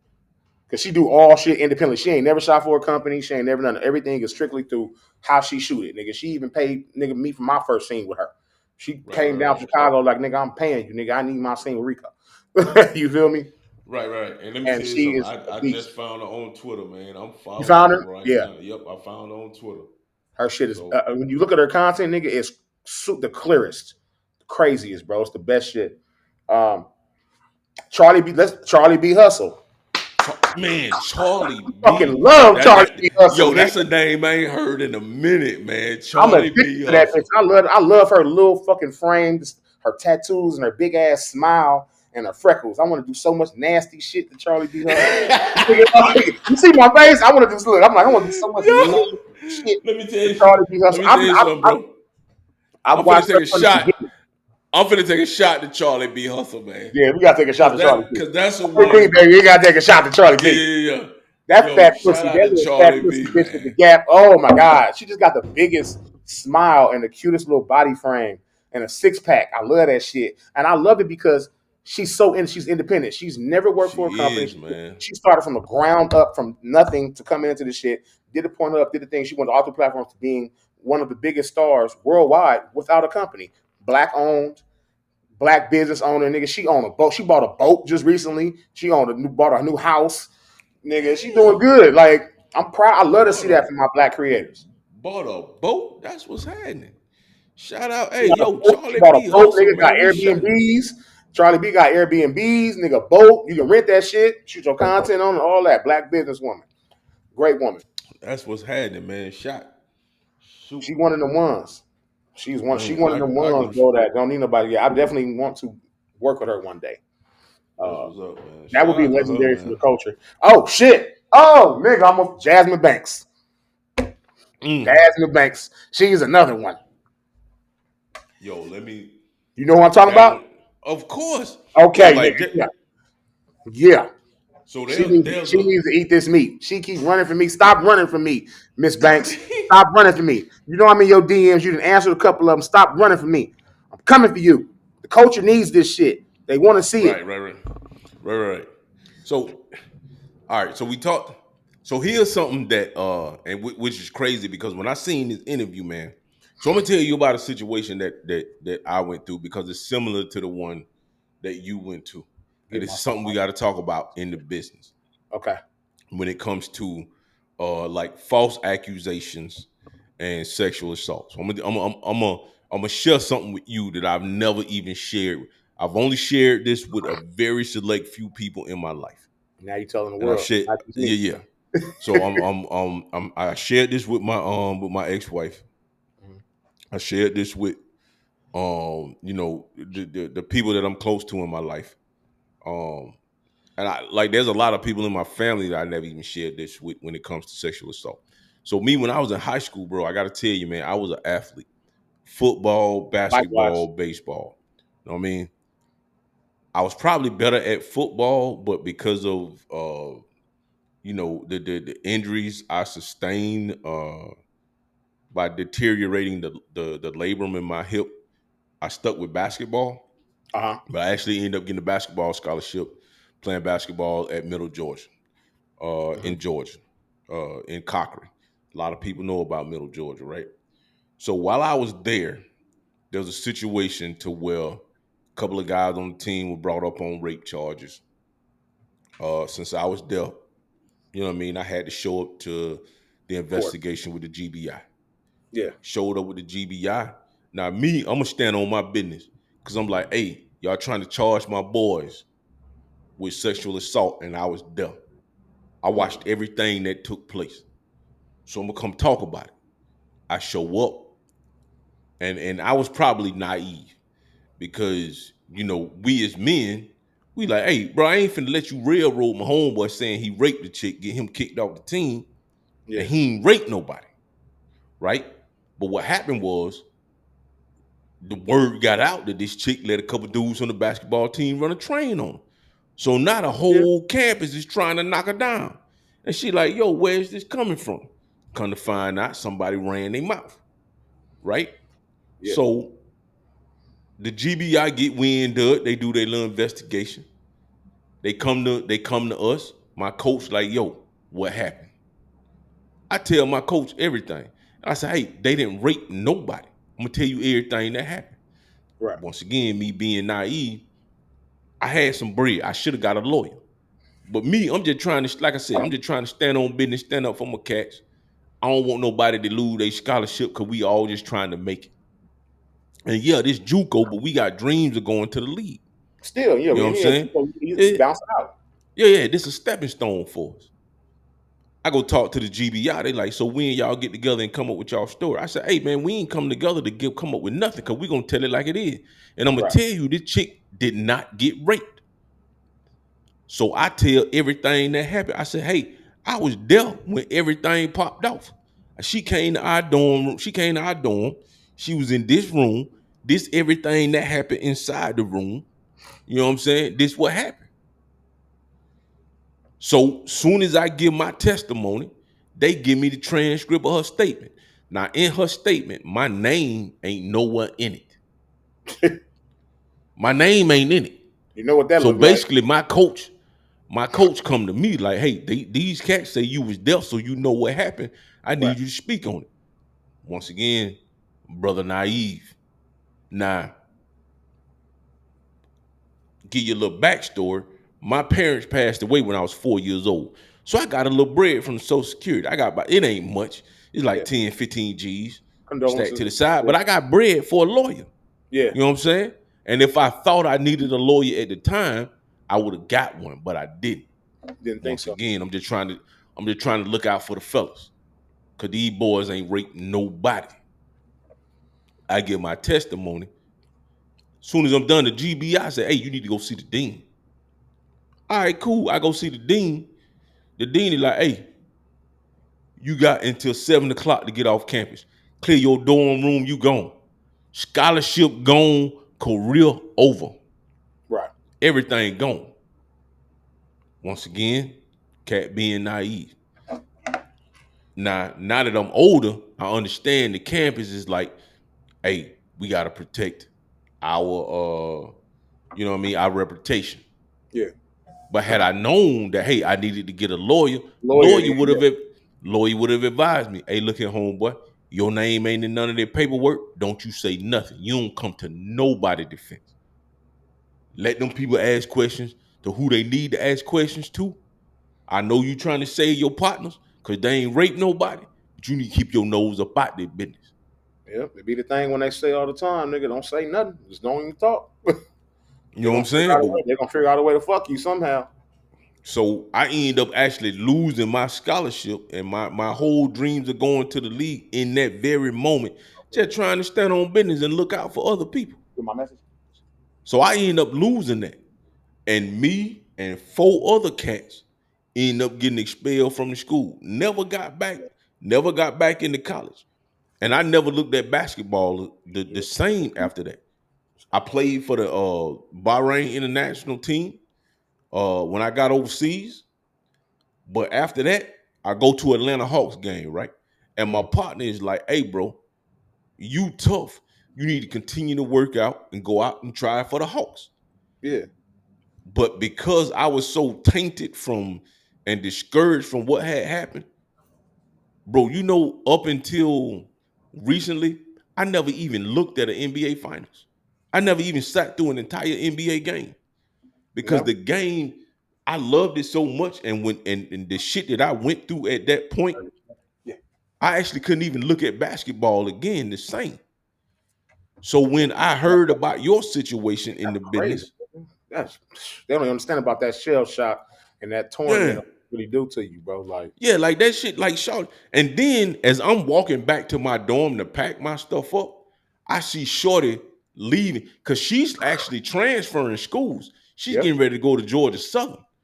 She sees me walking across the campus and she's looking out the back window crying because she knows she done told a bunch of lies and then fucked up the livelihoods of 5 dudes behind a bunch of lies you done told.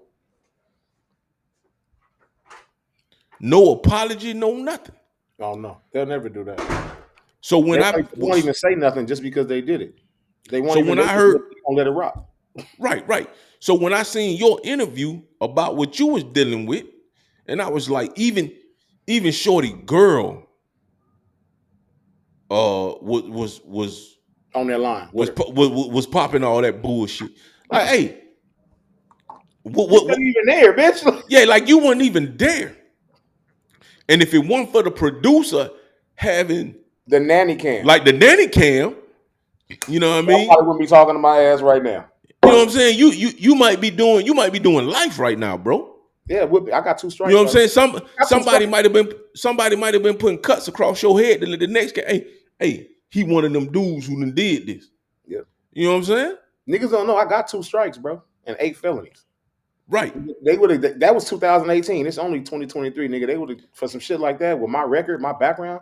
They gave me nigga 8 to 10, 12, something like that. Bro, I'm telling you, I observed your case, man.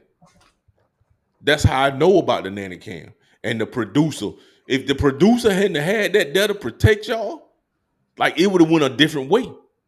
And the fact that her girlfriend was champion for, like, yo, you weren't even there, and you trying to be an advocate. You don't even know what happened. And I hate to make it it's sad that it's got to be a black and white thing. It is though, but that's what it is. They've been doing that to high-powered black men for long. They've been doing it to athletes for even longer than that. Facts. They've been doing it to athletes niggas since high school. Like, and the crazy thing about it is Middle Georgia already had an issue with race relations in itself. And then when that popped off and it comes out, because I look at it like this. If they actually thought I was guilty, I would have been in jail. I wouldn't have been allowed to go home. Right. If they thought the cats that did it were guilty, they would have been in jail. We wouldn't have been allowed to go home. Yeah. So you knew, like through your investigation, you knew this chick was lying. Oh yeah, definitely. But in order to save face within the school, you have to expel us off the basketball team, ruin our lives behind a lie. Because you just have to do something. And this chick gets to transfer schools and go on about her business after she just lied about being a slut. Yeah. Like, yo, if you wanted to fuck 4 or 5 dudes from the basketball team, it is what it is. Should have just did that shit. Yeah. So you did it. One of the homies end up going saying something about it. You show up to the dining hall. Niggas is trying to get at you. So now you're like, nah, that ain't what happened. They raped me. So here's how we get word about it. My homeboy girlfriend, who was a part of it, she said, hey, y'all raped this, my friend? No, ain't nobody raped your friend. What's happening? So by the time the coach come to me, I'm like, bro, hey, me and my homeboy, we was over in Haynes Halls. But I can tell you, when we was over here, Wasn't nobody getting raped. That chick actually, and then the chick came back for round 2. Like you just took 5 dicks, and then you come back 4 hours later for round 2. But then when cats find out about it, what you do? You scream rape. Come on, man, that ain't right. That ain't right. So when I heard about your situation, I did my research on it, fam. Yeah. I did my research on it. And then Nanny Cam say, y'all, shout out to the producer Yeah. that was actually Shout out wise to enough to Just have Dave. that. Just Dave, the producer. Just Dave. Yeah. Shout out to him for being smart enough to have that on set, because that's really what saved y'all life. And that even took me out of work for a year and a half. I couldn't shoot nothing, do nothing. Clear my whole savings, $71,000. Lawyer, rent, bills, my mom and them bills, all that shit.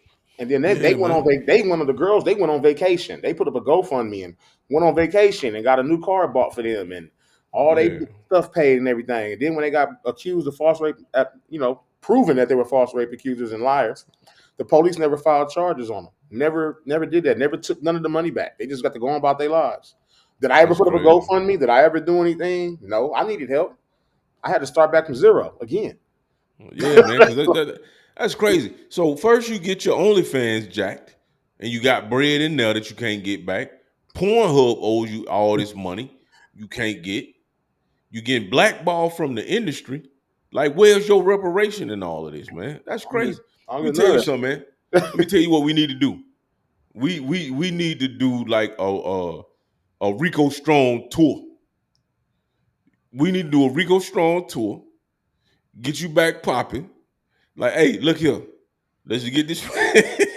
Let's get this. Let's do a Rico Strong tour. Hey, we just content take tour. you from city. We take you from To the city city. to Yeah. city, knocking down everybody. Yeah, I'm doing the bitches. We just gonna flip flop this. You doing the strip club shit? I'm doing this. We're gonna podcast that nigga. We're gonna flip flop. I'm about to go Right, right, from city to city like these bitches be doing, talking about they on tour. Bitch, you ain't no rapper. You ain't on tour. You selling pussy. right. Talk about I'm Yo, on tour. What tour you on, bitch? You is not a rapper. we need to make this happen, man. Like a Rico Strong and Joe On all Fleetwood across tour, man. the east and the west coast, bitch. I'm about to just go out from city to city. Bitch, who need it in the city? Who you need it? I'm coming to town. Yeah, When man. Like, Fleetwood comes to the strip club, bitch, I'm gonna show up. If you need it, drop the fee, bitch. It's getting dropped. The D's getting dropped off for the fee. hey, man. Hey, real talk. Hey, real talk. We need to make that happen, man. Like, I'm And we shoot so about. content, all this shit, everything. Man, when I tell you I'm so about the content creation, man, like Yeah. real talk. So like I said, man, I got DC. So I did Georgia, I did Maryland. I'm getting ready to do DC. I want to come to Vegas. If Mayweather got a spot in Vegas, like we need to make that happen. I need to reach You out look to it up. whoever. I'll send it to you. I got a couple homegirls that dance there. Yeah, send it to me, man. Let's get shit popping. You know what I'm saying? I come out there. And I can come out there at any point in time, man. My schedule is flexible. Anytime, any weekend I can fly out. It don't matter. Like I said, this weekend, this month, and I try to do one every month. Yeah. So last month I did ATL. This month I'm getting ready to do DC. After that, December, I want to do Vegas. So Okay. if we can get in contact, you know what I'm saying, with the cats out in Vegas or Oh, whatever that's strip hard. club Mayweather got, I you know got what I'm them. saying? I can come out there and I can make that happen in December. Oh yeah, that's easy. That ain't no problem. We can make that happen. I know Facts, people that's facts. supposed to make weather. I know that. I go to that club. It's not hard to do that, to come through some shit. You know, that ain't it. Or otherwise, other clubs. Other clubs that's out here too that's big. You got wet LV, and then you got, that's the black club, urban clubs, because you have all the other clubs, but they're all whitewashed. You got it's only three urban clubs here. That's Mayweather Club, Wet LV, and LV, and they all just opened. You know what I'm saying? Except Mayweather, Gotcha. because niggas out here Gotcha. don't know how to act. Niggas don't understand that Vegas niggas, they argue and shoot at each other every weekend because they don't have nothing else to do. These niggas Wow. go out to shoot at each other. I'm a pimp. Oh, I'm a gangster. Nigga, they shooting at each other in Vegas. All right, so clubs get shut down. We don't have nothing black in Vegas a lot long. Like, it don't last long because Gotcha. niggas don't know how to, how to act. Like, small. It's a big city, but it's small, and niggas get into it with each other here. Like, Me being from Cali, I don't get into it with nobody out here. But the Vegas niggas get into it with the Vegas niggas. It's politics out here. It's a lot of shit people don't know about. You know what I'm saying? Yeah. I mean, but I You mean, got I think that's like anywhere you go to, man. Well, definitely. you know what I mean. Like even if you go out in Houston, man, because out in Houston, you know what I mean, niggas got check-in policies and shit like that. Mhm. Certain parts of Miami, niggas got check-in policies. So Yeah. I get it. You know what I'm saying? It's just part of our culture that we gotta Tap in. we gotta tap into and navigate. You know what I'm Luckily with saying? me though, everywhere I go, I'm good in the hood. So I done taught Right, all right, these right. niggas for the past 20 years how to fuck. So I got to pass everywhere I go. Man, let me tell These you, niggas see hey, me, they be yo. like, nigga. I be like, anywhere I go, I be like, I tell niggas all the time, Yo, I'll be off in the hood, bro. I'm good. Like, just take me to the hood. they I'll be cause they off, gonna know. nigga. I'm They good. gonna know what's popping. They gonna know. They gonna know. I You be know what like, I'm take me talking to the strip club, I'm good. Take me to the hood mall, I'm good, nigga. Take me to the hood spot to eat, I'm good, nigga. I'm not worried about it. I survived California. I'm not about? Yeah, worried cause about soon as you, nowhere else, nigga. Like, facts, facts. Cause I'm telling you, and when I was in San Diego, this was my first time out in Cali. So when Shorty was like, "Yo," I ran into Rico Strong. I was like, "What?" She was yep. like, "Yeah, my girl was out at the swinger spot in L.A. Rico changed her life." I was like, "Yo, you gotta." She been different ever since. You know Look, what I mean? Hey, she been different ever since. She was like, "Yo, Shorty got a husband now. She ain't trying to do none of that." But I did tell her, I was like, "Hey, I gotta tell the story though. I gotta let my man know. You know what I mean? What happened? So I'm gonna go and tell the story. She gonna get a little 5 minutes of fame, even though she a ghost. that's a I'm gonna beautiful give her, thing. Man, I done you know what did I'm so much of saying? that shit for people, man. So many crazy stories. I remember one morning, this is one thing that's crazy about me. I remember I was going through some shit a couple years back at one time. It was actually during the rape case shit. Yeah. I was out of money, bro. I had my Porsche truck and I didn't have Mm-hmm. gas and I needed to get back to Vegas from LA. And I pulled up to the gas station and my car wouldn't overdraft for me to fill up my tank. And I'm just Damn. sitting there in my car. And in front of me, in my car was another dude in a truck. And as I was getting out of my car to get to close up my thing, the dude go, nigga, oh, you Rico Strong. And I'm like, yeah. He like, you ain't gonna believe this. Hold on. And the nigga like, I gotta show you. I gotta get my wife. I gotta show you. I gotta show you. And I'm like, all right. And the nigga like run in the store and get his wife and come back out. And he like tell him. And she's like, you're the reason why we're married. And Word. I'm like, what? She like, yeah. She like, he like, tell him. She like, okay. She's like, calm down, babe. She's like, calm down. She's like, me and him have been talking online for a while, and he wanted to meet me. And he finally met me, took me out to dinner, and he was amazing. Cool. So I decided to get a nigga's pussy.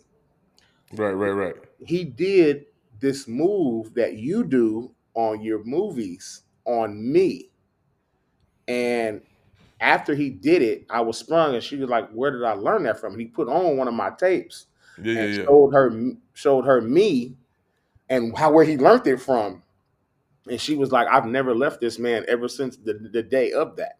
And she's like, we've been together 4 years. We have a baby, one baby. And she's like, I'm pregnant now. And we got a baby on the way. And she's like, he does that move for me. He has to do that move for me at least a couple times a week with other things that you actually do, and taught him how. And he was like, I didn't really know how to have sex. So he's like, I watched porn, but then I watched you. He said, because you knew how to Right. talk shit, you know how to eat pussy, you would do things, and I would do the move. And it was my jackhammer move when I hang off the couch. And Right. when I hit up and I grab Yeah. ass, let it go, hit up and jack that jack. And she's like, I love that move. And he hits my cervix the right way. She's like, I've never left this man. And he's like, man, if you need anything to do it, he was like, man, can I do something for it? And the nigga filled my tank up, bro. He filled my tank up out of Porsche truck. He filled it up. It cost me about $90 to fill it up with 91 gas. Filled it up and gave me $100 to get back to Vegas. Let me Like at that let me time, I let was me going. and let me tell you, I got a Porsche truck. I got a Porsche Cayenne. I had the And when Porsche you Cayenne S. Yeah, right. That sport. You got the Yep. turbo? That's I bet you got the yep. turbo, don't Yep. you? That's what I You got the got. V8. I had the supercharged V6. Okay. I got the V6. I don't have V8. I got the Oh, V6. you I got the got the Cayenne S. Okay. yeah. So I got the V6. So but it's crazy because my style is more of Justin Slayer and Wesley Pipes. Uh-huh. Like those were the ones that I was paying attention to when I was younger. You know what I'm saying? And let me tell you where you came into the game for me. That scene with Sky Black, Cherokee, and Beauty, Yeah. that's when you came into play for me. Yeah. Like I was already on them cats. So like Wesley Pipes, Mr. Marcus. Yeah. Mr. Marcus was like the prototype for Yeah, he me. was the epitome of porn for black men. It was Marcus. Right. It was Marcus. So him, so first it was him and another dude, Shawn Michaels. Shawn Michaels. He was like one of the OGs in the game. Shawn So Michaels Shawn he Michaels, was the OG, and we always got to give Mr. somebody other respect. Marcus, Till as you of know what I'm late, saying? I can't do that as of So late. those was the OGs. So the newer cats that came into the game that I started paying attention to was actually you, Brian Pumper, and Brian. To me, Brian was like an acquired taste. Yeah, Because to me, first of all, the nigga looked like Lloyd Banks. true. Like, bro, you look like Lloyd Banks. I can't even take you serious. But yet you built like Arnold Schwarzenegger. Yeah, You know what I mean? You like a buff Lloyd Banks. yeah. So it's hard for me to take you serious. And then, nigga, you trying to rap. Like the lyrics was corny. Yeah. The lyrics was awful. We really just wanted Brian to shut up and just fuck. That's all we wanted Brian to do. Right, He's right. an amazing performer when it comes to sex. Like, Yeah. that nigga don't need nothing either. He's one of them niggas that can just come in, he move his hand on his dick like 2-3 times. He hard, he can go. We just want him to shut up and stop doing all the stupid shit outside of porn. Like that's because that was him, man. Like and when social media came about, man, it just got 100 times worse. That's why you don't see him. Yeah, it actually got worse with Brian, man. We've been in jail for like 4 years right now. So he locked up now? Still locked up. Man, that's crazy, man. Because I always looked at Brian as like the, you know what I'm saying, the kid who just had too much time. Yeah, like the kid that had too much time on his hand and was doing crazy shit. Yeah, he was. But I liked him. But I was just like, bro, too much money, and it's like, be happy with what you got. He's a great performer. He was way ahead of his time with intelligence and shooting content. He was way ahead of his time with that shit of being good at being able to keep his dick hard and get the prettiest bitches that other niggas couldn't get. He just had too much. He just was doing too much other shit that didn't make sense. That real niggas ain't gonna respect, and it got him in a lot of trouble. Let's put it like that. Got him in a lot of trouble. Got him disrespected in the streets. It embarrassed us a lot as porn stars. It just did too much. But it's fucked up because he was such a great performer, bro. And then, nigga, you fucked Lawrence Fishburne's daughter. Nigga, like bro. Like, yo, you goated behind that now. You nigga, you are the man. You fucking what? Did her nasty too. This is Lawrence Fishburne's daughter. Did her nasty too, bro. Hey, this is Morpheus's kid, son. Like you in the this is Morpheus, bro. Up there, nigga. You up there? Like, what are you doing? Like, stop doing weird shit, nigga. Stop doing weird shit. Oh man, that's Brian was a mother. Brian's a whole nother subject. Yo, that's crazy. Bro. I pray for that man. He ain't safe. Hey, man, I did not know. I did not know the cat was in jail, man. Yeah, you can look that shit up. It ain't good. So who else? Who are some other cats in the business that you tap in with? I know you talked about, like I said earlier, we talked about Wesley Pipes. My nigga Charlie Mack. He a Cali nigga. You know, he from Shotgun. Charlie Mack. That's my nigga. Yeah, we Cali niggas. He from Shotgun Guard. He from Shotgun Crip. You know, I'm from 20 Crip. Long Beach. But he from Gardena. So we always been tapped in. Charlie Mack, one of them niggas who's solid to the core. He's retired now as well. Funny story, I actually hooked him up with who he's married to now through porn on set. She wasn't a porn star, she was a makeup artist. And I'm still happy to the day because I hooked him up on set. We was on set doing another girl, and he's like, who that? And I'm like, nigga, that's Nancy. That's the makeup artist. Like, he kind of like flirted with her, impressed her, and from that day, they flirted. Nigga, it's been like, I can't even lie, it's probably been like almost close to 10 years they've been together now. Gotcha. They still together now today. Beautiful couple, married. It's beautiful to see, and I'm happy that I was a part of that. You know, and he lived out here in Vegas too. He lived here too. Damn, like everybody in Vegas then. Bro, what it is I came to Vegas 11 years ago before everybody else came here, and then everybody was seeing how I was living, and it was so cheap. Niggas is like, why you out there? And I'm like, bro, I was already coming out here every week to dance. Plus, this bitches out here. Two, nigga, mine got a 2-bedroom, 2-bath in Henderson for $735. Like, why the fuck would I live in California? Nigga, like, I can drive down or hop on the bus, go to California, do one scene, get $1,500. Nigga, that's 2 months of my rent. Like in Vegas. This was 2011. Yeah, because Cali is crazy. Like, and Like even now. So It's worse. It's way I'll be worse. honest with you. I'm like here in Maryland. I took a trip to Cali. I took a trip to LA because I was out there, like I said, in 2009. I was in Yeah. San Diego, and when I was in San Diego, I took Yeah. trips from there to Long Beach, and then just before I retired, or right after I retired, because I wanted to take my kids with me prior to my divorce, I wanted to go to LA. Went to Yeah. LA. And LA just gave me that vibe, bro. You got on Yeah. that Nipsey Hustle shirt. I went to the store. It's my You know, nigga. they Rest in got it peace. gated off. This my own personal friend. Rest in peace. Rich Roller. Yeah, Yeah. yeah, yeah. So Yeah. Think of it. I just love I fell in love with LA. You know what I'm saying? Young is like that. You will fall in love So with it, but that's you want to fall in love with that rent. but It's gonna make you leave. but see here's the thing though. Here's the thing, bro. I'm a I'm also I have my loan officer license. Okay. So It's I'm actually beautiful. licensed in Cali. I'm Okay. licensed in Cali. So I work here in Maryland. I was like, bro, I can actually do Cali. And the company that I work for, they actually have, contracts in Cali. And So I was residential like, shit, man, yeah. I was like, yo, hey, we'll do it like this. My the owner of the company came to Maryland. He was like, how you feel about the company? I was like, hey man, I love what I do. I just don't like Southern Maryland. Mm-hmm. He was like, well, where do you want to go? I said, man, I would love to go out to Cali. Yeah. He was like, hey, we got spots in Cali. He was like, I don't want to lose you as an employee. So tell me what I can do to keep you. I said, hey, I ain't trying to leave Maryland right now. You know what I mean? I'm in a good space. I'm in a good situation. I got the crib. My family's here. We good. Mm-hmm. But yo, if anything come open in Cali, oh, I need to be first on that list, bro. Yeah, let you know. Like if you get Let me know. yeah. Because I'm telling you, I fell in love with Cali. And I was out there for 4 days. I know where you love it at. April I 1st to the know you love 5th. it in my city. I know you love it in Long Beach. I know where you loved it at the most. Nigga, long, bro. I I was know in you long. loved it at the most. I'm telling Let you. me tell you something. I Nigga, went to a east strip side. club I know where you loved it at the most. I went to a strip club in Long Beach. Stripper named Jordan. And let me tell you how I remember her name because we We were went to like Fantasy Castle. Jordan. It might have been, but we call her Jordan of the Nile. When Okay. I tell you this motherfucker was so bad, Yeah. bro, I had the best time because I got a partner. I got a lot of partners out in Cali. Yeah. And my homeboy who I was stationed with in Bahrain, the nigga was from Long Beach.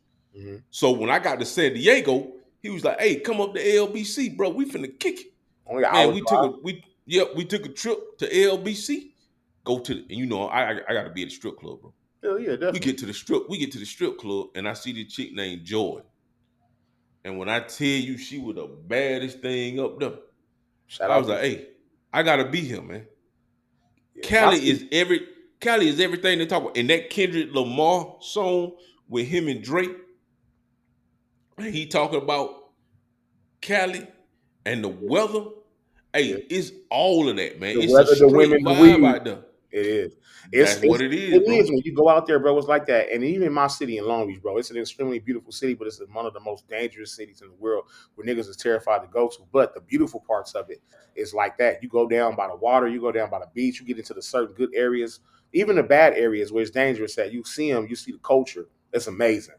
And it's just and we got It East, is, West, man. and North Long Beach. Like it's people don't understand how it's so big, my nigga. Like, and we'll go down there and I'll really show you how big that shit is because you probably went to one section, and I'll take you to my hood and take you around some shit. You'll see that shit. It's so many beautiful people, nigga. People don't understand. Everybody like come out of Long Beach, nigga. Maya Angelou from Long Beach, she went to Poly. Right, Motherfucking right. Cameron Diaz, Poly, Snoop, me, Mercedes Lewis, Darnell Bean, Herschel Dennis, like it's just an amazing city and it's very cultured because it's one city. Outside of Right. that, we Crip City. We don't have no Bloods, no nothing else in Long Beach. We segregated our whole city, east, west, and north. So That's like we will not like LA. Like even LA niggas be like, oh, we ain't going to Long Beach. Them niggas crazy. Like we ain't going right. out there. Like And the thing is, I didn't even get to enjoy Long Beach outside of that strip club, but I had a blast because we showed up that night. We went to the strip club. Jordan gave you a blast, nigga. You done lost your mind. Yeah, yeah, You facts. gotta find that woman. You gonna have to find her. But it wasn't just that though, because we was on the strip in Long Beach. You You know got what to I'm get saying? another shot in, man. You didn't took one Oh, in a while. yeah, yeah, yeah, no Been on doubt. like what? We've been Let's on get it since in, what, bro. 6:30. You know what I'm We've been saying? on since 6:30. Yeah, yeah. Sincor Road. Let's go ahead and get one more in, man. So we let's see how long we been on. Since 6:30. 2:24. So we almost at the 2 hour mark. So yeah, man, let's go and take this shot, my nigga. Yeah. So before we call it a night, and I want to say I appreciate all you people who have been on my Twitter family. I see 95 people have been on checking us Still out, man. watching, still talking. Yeah, and then on I know on other sites other people have been checking us out because I'm streaming this to multiple sites, but to the Riverside family, it's only 5, but I appreciate them 5. But between Instagram, Twitter, all y'all that have been on board checking out the podcast, man, I want you to know I appreciate y'all. I thank And you as then well. exactly, and then when the post production happened and I put this on YouTube, I need all of y'all to go to YouTube and subscribe, like, and all that stuff. Follow me on all the social media. Also follow my man Rico Strong. It's me, Rico Strong _ everywhere. Follow my man. We trying to promote him, man. Cause hey, let's get this dude this flowers, man. Cause I know I'm not the only one who been paying attention to this guy. And let's just be real, man. All of us have watched porn, and we have gotten certain moves from certain porn stars. For me, between Justin Slayer, Wesley Pipes, Mr. Marcus, you know what I mean? That's the age range I come from. I learned to fuck from these dudes. Yeah. And then when Rico came into the game and I started seeing these new brawls, Rico actually was the one who kept that same energy going from the Wesley Pipes, the Mr. Marcuses, the Justin Slayers. He was the cat that came in and kept that same style of hood shit that niggas like me is used to going inside the game. Because So I took you gotta all get three of these. them. I took all 3 of them niggas and balled them up into one nigga, boop, and put it into me, no homo, and then plow, then it was Rico. Right. And you gotta give respect to that because I'll be honest. There's a lot of things that I do to this day that I've gotten from all of these cats in the game. Yeah. You know what I'm saying? Make a little bit. And that slim dude that y'all dealing with now. Oh, please believe that slim dude with nothing but dick. Case in point, hey, we get out. If you a man and you know anything about sex, let's just be real. We got the moves from watching porn. Yeah. Everything we know about it, we got from watching porn. And I'll be the first to admit it. My teacher, when it came to sex, was Wesley Pipes. Yes, there we go. Wesley Pipes was my teacher. Hell hey, yeah. I'm gonna give you a little something. My real name is Wesley. Okay. So I was like, yo, yeah, hey, that's the namesake right there. Hey, we locked in, right? You know what I'm saying? That's me. And then when I was like, all right, them dudes ain't, cause and here's the sad part about the business, man. And I actually would have never known this until you told me that Wesley was going through what he was going through. But when he was no longer active and you became active, you kind of filled that void because there was nobody else in the business that had that same hood mentality and that same hood swag. No, there was nobody that had the after hood him. Nobody had that. Because even though I was a huge fan of Justin Slayer, he wasn't that. Justin wasn't a hood nigga. He's not a hood nigga. Yeah. So Justin Slayer was more. He was real smooth. Yeah, he was smooth. Nat Turner was that hood dude. Nat Turner was that dude. Nigga. He an East Coast hood nigga, so it's a little different. Yeah. So Nat Turner was that dude. Solid niggas too. Big niggas. Like, what it is, big niggas though, because you're not a small dude. And we always get it for the niggas who were bigger. We the niggas that's 215, 220 plus, 230 plus. And that's what I hang out at. Nigga, I'm right now I'm 220. I'm 219, 220. Right now, nigga. I'm 255. You know what I'm saying? So, it was them Prince Joshua. You bring him up. When he was another one. You know what I'm saying? So we get it for the big niggas, what women like. The niggas with the big backs that's gonna really fuck you, bitch. We ain't out here playing. We not the slim dudes. We no homo. We the thick niggas. We out here really gonna pick you up, walk you around, fuck the shit out you, slap you, choke you, talk.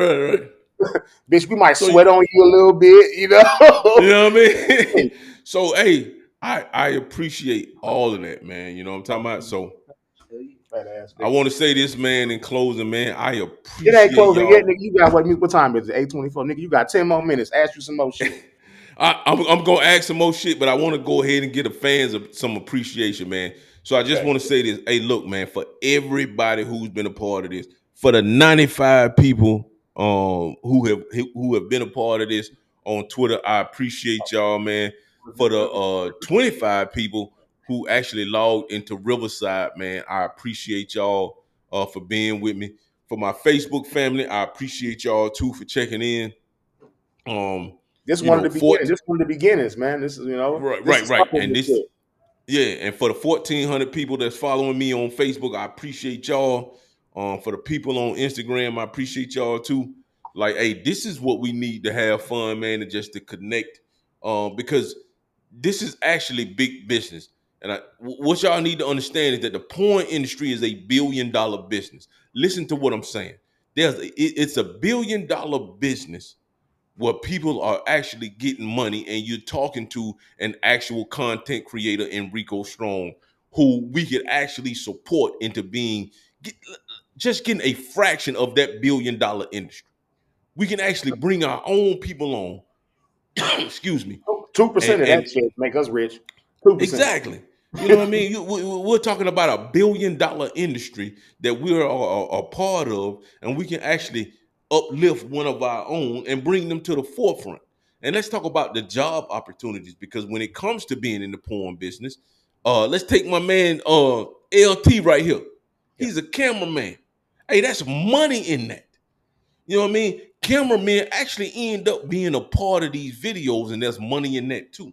I Well, just I talked about Pornhub. porn stars. I started doing paid bookings. I started off, as a pro am. For Talent. amateur talent. Yeah. But then I actually kind of forced him into more because he was so good in camera. And in doing things like, hey, nigga, really get involved in this shit, because why? Sometimes when you start porn, it's slow. So if you got another avenue, it can speed you up more. And his camera work and his editing, taking pictures, lighting, photo shoots has got him a lot more opportunities to even be able to get scenes, because it's like, hey, I can shoot all this. Hey, girl, you don't got nobody to do your camera. Oh, you don't got nobody to do your editing. Hey, I got that for you too. Oh, guess what? I'm tested. If you need talent, I got that for you too. Exactly. Because And one it thing I works. didn't want to do is just be like, a one type of person. You know what I mean? Like, I don't want to just be a talent or an actor. You know what I'm saying? Because sometimes you already got that role filled, or you got other actors or other talent that you want to shoot with. You know what I mean? But sometimes you might not have a cameraman.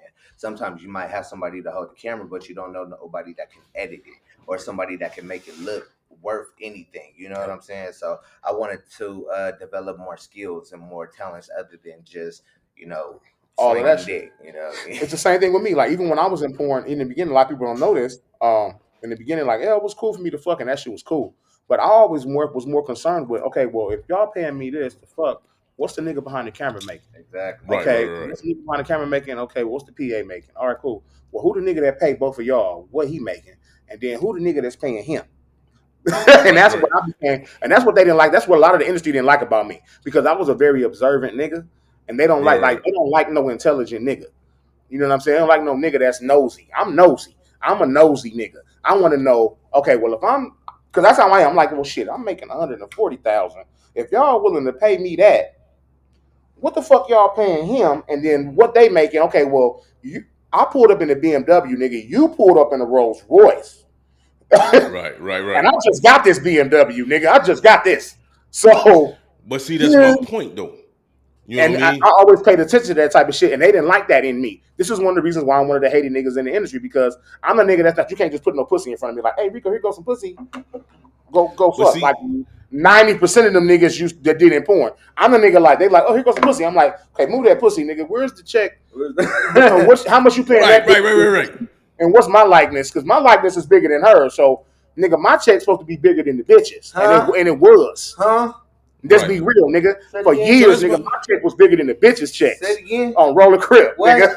But see, here's the Nigga, crazy thing: the roles have reversed in that. The chicks is getting more money than the What? niggas now. well, But see, now it was always like that. No, it was always like that. It was always okay, I didn't know I, that because I I thought changed y'all that. was And the yeah. men get I need you. I need you to hear me. Hold 90% of the on. work. I need you to hear me Okay. on that. I changed that. Spit that, talk your Back shit, then in the homeboy. Talk game, your niggas, shit. the women was always getting more than niggas because you know why? Because most niggas never paid attention to what a rate was. They was happy with the company giving them $200-300 to come fuck a bitch.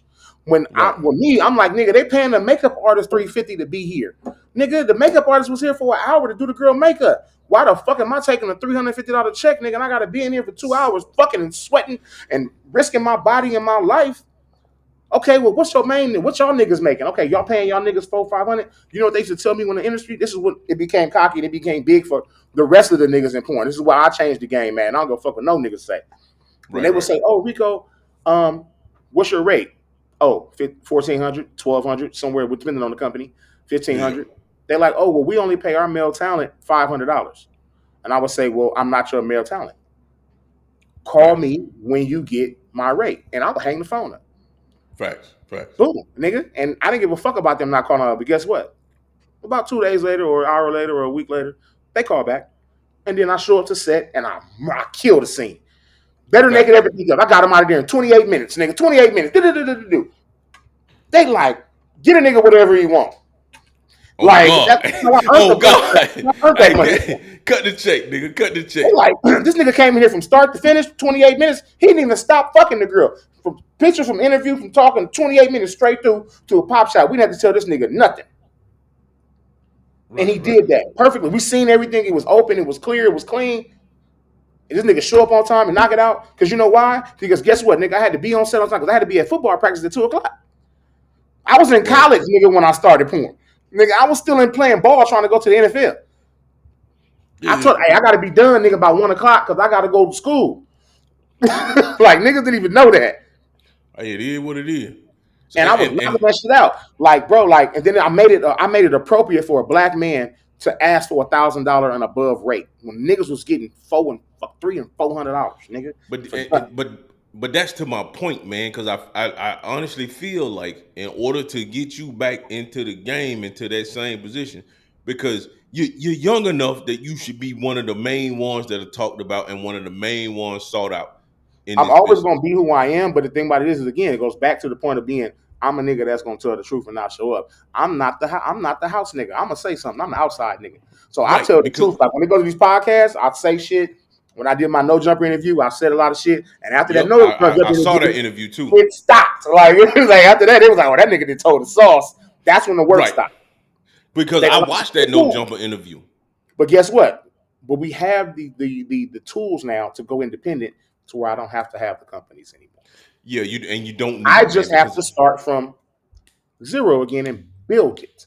But I am who I am and I can do that. So it only takes a nigga like you be my cameraman, my editor, niggas like you who back me, people that want to work with me and do that because I am who I am. Hey, everybody didn't love Malcolm X. Right. So they ain't like everybody. But you gotta speak to motherfucking voice. So let me tell you, there's a young nigga who remind me of you. His name is Fella the Turn-Up Monster. Now, I ain't never heard of that dude. Yo, you need to check him out on the book, man, on Twitter. You need to check him out. I'm gonna send him to you. Now when I tell you this dude, he actually reminds me of a young Wesley Pipes.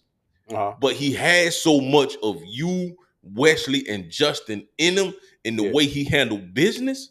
Yeah. Like when I tell you this dude is the truth. But it's about who they watch. Where they get the blueprint from us. Exactly. But this is what they watched us. So that's what I'm saying though. And this is why I feel like there needs to be a Rico Strong tour. Bro, I'm telling you, we need to take you from coast to coast and have you handling business.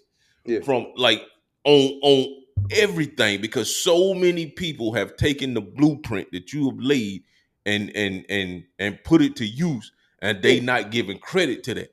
And you owe for that. Yeah. You know what I'm saying? You owe for that. You owe for the blueprint that you've laid that niggas have copied and used. Okay, cool. Hey, young cat, hey, you taking some of the moves that you've seen from this man. All right, cool. You made it yours, and now you get into the paper. Yeah. Now, the style, now that the game platform, everything, right? It's like you take it. I see niggas all the time. I watch. One thing about me, I don't say nothing, but I watch everything at peak, and I see niggas still. I've been watching it when I was even in porn heavy. I watch niggas try to get close to my name, to take parts of my name. I watch. I've seen that too. I watch niggas go get tattoos. When I came in porn, no niggas had tattoos, bro. I made it cool for niggas to have tattoos in porn. None of them had Only niggas had tattoos. tattoos. Marcus had one arm, and I Just tattooed one. everything, arms, Yeah, back, leg, all exactly. that shit. And that's when now you look at niggas. The niggas start putting designs in their hair. Niggas was doing all type of shit I was doing. Like, Nobody was doing that until I did it. And let me okay, tell you, and we did it. niggas. So now you look at niggas now, they full of tattoos, they got the body, but a lot of these niggas with this, and this is what I hear about a lot of my fans. You're gonna agree with me on this too. Watch me now. Niggas are motherfucking sensitive as a motherfucker these days. Ain't Oh none God. of these niggas out Facts. here really thrashing. None of these bitches how they supposed to, talking to them how they supposed to, doing them niggas is all sensitive and they feathering, they all tender dick ass niggas. Either they coming too quick or they letting the women fuck the shit out of them, or they doing some on the other side type shit that you ain't supposed to have no business doing as no motherfucker. I'm an alpha male and I'm always gonna be an alpha male, nigga. Right. What the fuck is you over there doing that on the other side for? But then you talking about you fuck bitches, but you over here though sucking dick. Let me Nah, tell nigga, you you. can't even be on set over here with me. Like, I'm gonna nah, tell you because there's a whole that lot of that shit going on. It's a whole lot of yeah. niggas, little yellow niggas. Nigga, don't Okay, fuck nah. Yo, LT, like who you talking about? Yeah, Hey, he like who you talking about, nigga? it got quiet here. Huh? What? the fuck? Nah, a lot of them new yellow niggas coming in the industry and they on set trying to fuck all the pretty white bitches in the black, but then going over there sucking dick and tooting their ass up and doing the rest of that weird ass shit. I don't give a fuck what niggas say about me. That's not masculine, nigga. That's not alpha male. If you're gonna be what you are on that, if you're gonna be gay, be gay. If you're gonna be bi, be bi. If you like trans women and trans people, do that. LGBT, great. We love everybody. That's good. But don't come. That's good for you. But don't. Why are you trying to fuck the bitches and act like you hard over here and masculine too, and then go over there and be sensitive? Stop flip flop. Right. Just be you. Just be you. If you like that, that's what you like. Cool. So where's the point of where masculine alpha men can be masculine alpha men these days? Exactly. I might get canceled for it, whatever. But whatever, I'm gonna say it. Where can masculine men be masculine men and alpha men to where you can't be ridiculed for just being strong and being a little bit of aggressive but not disrespectful?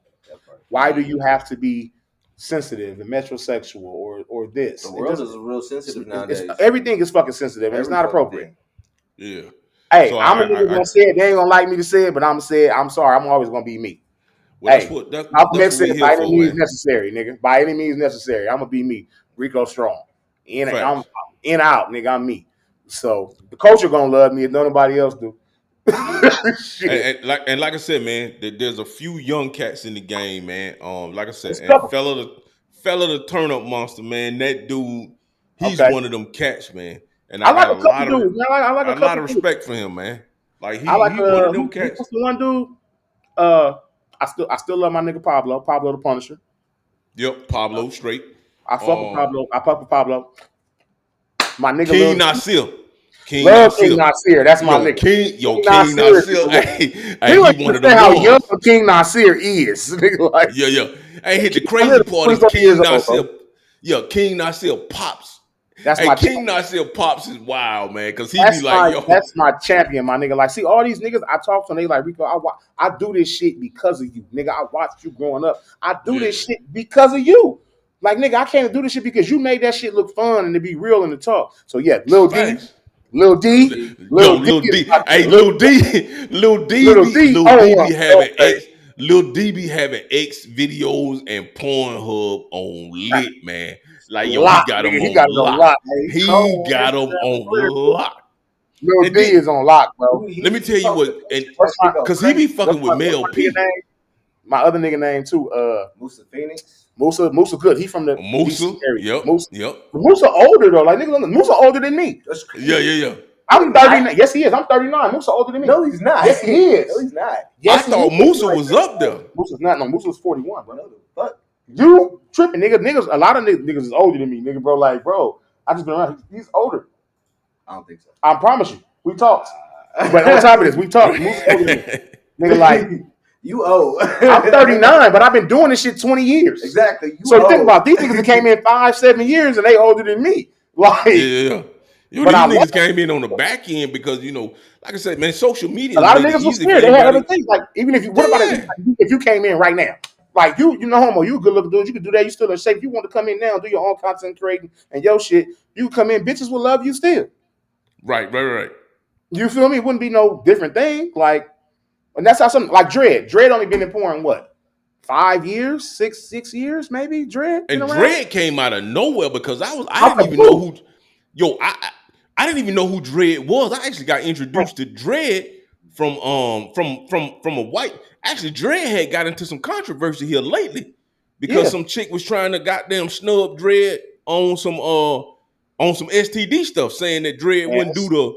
Dread wouldn't do the STD Wow. stuff. So I was like, It's the good always some thing bullshit. about We don't even know what these motherfucking girls will say, but it even like I'm saying, always even Drake is. only been in like 5, 6 years, bro. He in his Yeah. 40s. He already came And in his 40s. he is. And the crazy thing about Dread How is he done like, took over the game and did that shit. Shit, Jason Love. right. Jason Love is amazing, and he's only Facts. been doing, and he quit for fucking 4 years. Right. Cause Jason I'm Love, quit, and he just came cause back I and did the shit with Adam 22's wife. facts. Hood nigga all tattooed and shit from Louisiana, and did all Yeah. that. Like that's Cause another real nigga who did enough work, but not enough, but did it at a high platform, and it made it so amazing to see to be a black man with tattoos on your face and your back and your arm and your legs. Nigga, love yeah. me and respect me for who I am and look at my work. Don't like, you know what I'm saying? Don't judge me for me. Judge me for my work. You know what Because I'm saying? with And he got a Dread, book out. Shout out to Jason Love. He got a book out right now. What is it called? Louisiana? Lose it. He got a book out. Check out Jason Love book. Go to his page. It's called Louisiana, something like that. But it's a hard ass book. Nigga, a black man with a book out, nigga, go buy it. Go on Jason Love page, nigga, find his book. I can't think of the name right now. I apologize. But a black male porn star named Jason Love, who's a legend, and he fucked Adam 22's wife, Lena the yeah. Plug. Because Go like buy I his seen book. a lot of Go buy interviews of his the book. We I seen a lot entrepreneurs of now, man. yeah, because I seen a lot of the chicks who do interviews about their relationship with by the time they had Jason Love. But with Dread, the thing that killed me about Dread, I was actually tripping on Dread because I was like, yo, did I just miss this dude? Because when I saw the first video I saw of Dread, I was like, yo, this dude got dreads, Yeah, he got grays in his beard, you know what yeah. I'm saying? And I was like, yo, this dude, it seemed like he Oh, been in the game for a minute because he knocking off some of the OGs in the game. nah, he But just come to decided find to out, he do it. just knew. He He was knew and doing he getting Jordan. that He just work. got a pipe on nigga. The nigga shit gets thick. Nigga, what the fuck you gonna do with this? Nigga, like, You know what I'm what the saying? fuck? Right. Nigga was walking So around at yeah, Home Depot with that motherfucker for no reason. All right, come on over here. But that's how the white people they do. A nigga want to get in. They like, and they see some shit. They like, oh, get a nigga everything you want because they know what they're gonna make off of you. And now he's yeah, one of the biggest porn star names that'll probably ever come through the shit. And um, and he only been in 5 years. 5 years. You feel me? Louisiana slime. Oh, and right. going on back to Jason Love's book, it's Louisiana Slime. That's Okay, Jason Love's gotcha. book right there. Check Yeah, out because Jason Love's book. I seen a lot of the interviews with Jason The Love, Family man. by Like, Jason Love. Look at that. Look it up. A black man with a book out, porn star. But it's a regular book. It has nothing to do actually with porn. This is so let me tell y'all something. great shit. Like if you own, and there's a lot of Jason Love's interviews on Facebook because Mhm. so Jason Love appeals in a lot of the so if you are an advocate of porn, there's a series called Blacked, and Jason Love is in damn near every episode of Blacked. Well, that's the company that he was signed to. Right. So he's Right. in basically damn near every Everybody. episode. Oh yeah. Prince Yashua's in a couple of them. There's a bunch of new dudes in them, Yeah. but like he is in damn near every last one of them. You know what I'm saying? And there's a lot of chicks who do interviews on various podcasts who talk about it. And like I And said, man, I'm gonna say this, and I'm gonna say it a million times. The porn business is $1 billion industry in definitely. which we are a part of, and we only receive a small percentage of it. A lot of my content is based off of, you'll see me in the OnlyFans hoodies, you'll see me in the Pornhub hoodies, the Pornhub sweatshirts. You'll see me doing my booty acrobatics content. You'll see me doing my the shake joint shakedown stuff. Yeah. This is an industry where billions of dollars are being made, and we're only receiving hundreds of thousands of dollars when we make up the majority of the content in it. Especially the black man. You know what I'm saying?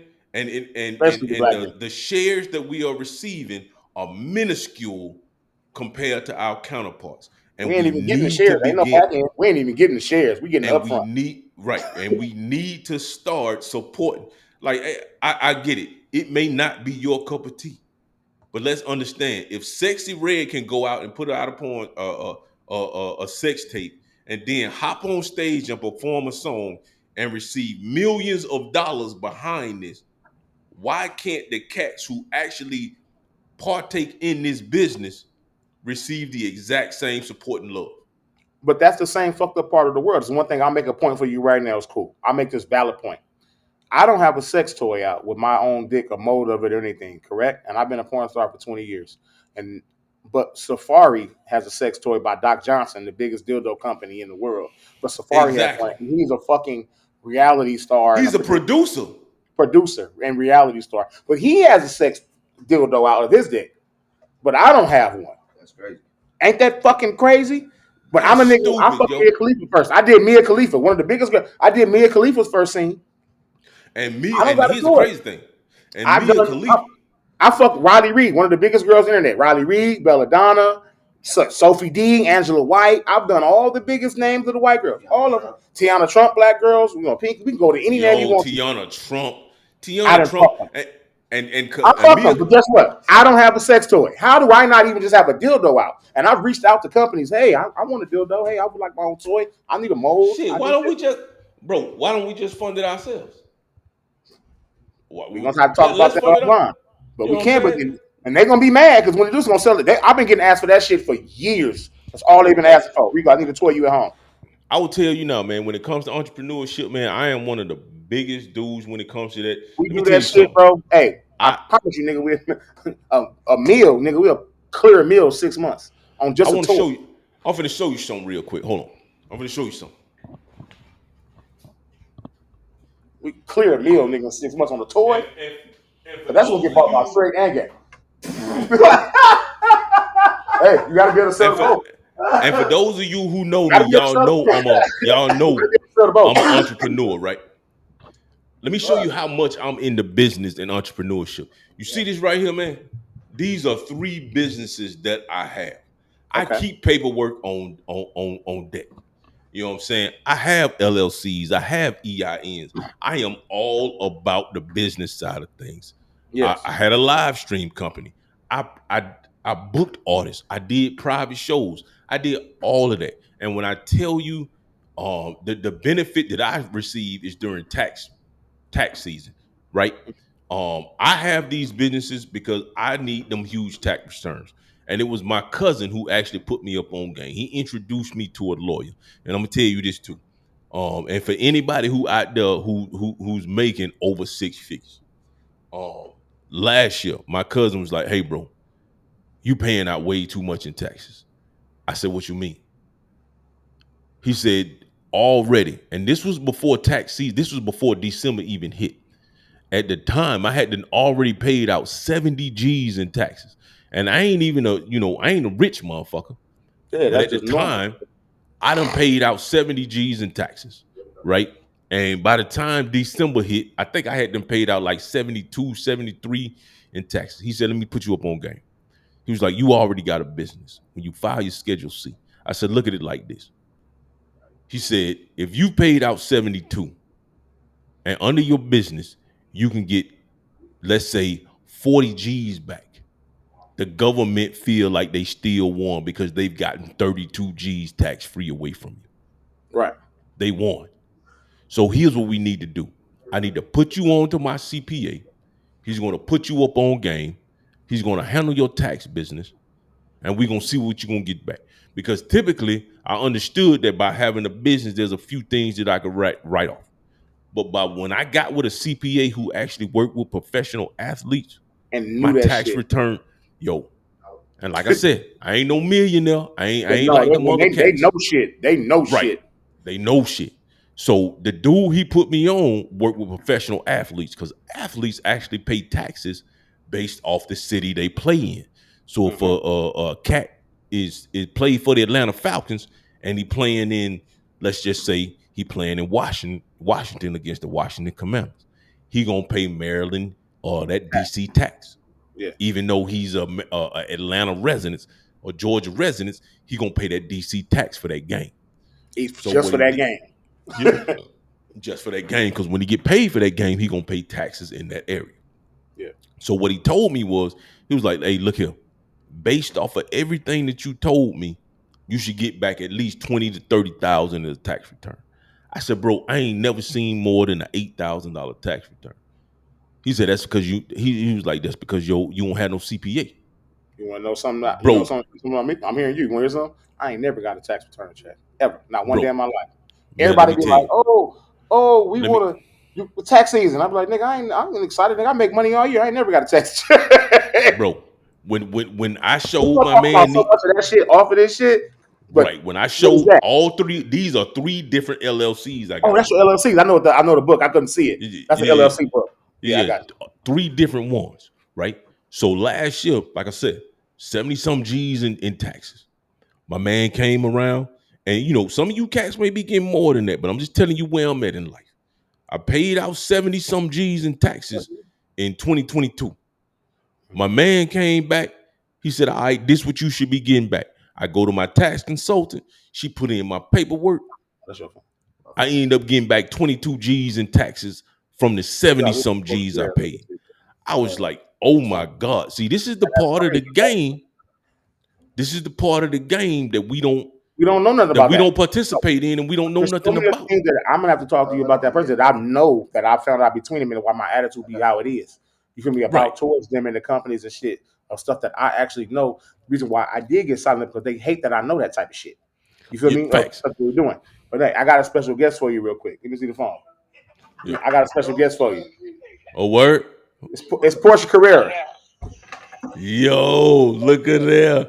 Hey, Look at what's Portia up? Hey, Carrera. hey, the Look, Joe Fleetwood family. Hey, look at who we got on here, man. This is amazing. Look at she her. in her regular state right now. You know, so she's still naturally beautiful. Y'all know that. Hey, and she is gorgeous, y'all. Hey, if you guys are watching this live or you Oh, see the there you go. post production of this, yo, that is amazing. Hey, we need to lock in, young lady. Hey, That's I the need to legend. Hey, get I'm you gonna on the plug show you him too. to Portia so you can get the show and get on there with Fleetwood. Yo, no doubt, no doubt. Make that happen. We need to get her on, man. I We got you, need bro. to I make got that you. happen.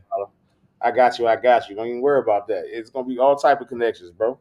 Facts, No, hey, facts. we definitely gonna talk about them other numbers and shit up off of here. Let me see what time I got like 4 more minutes. I need to run somewhere before 9 o'clock.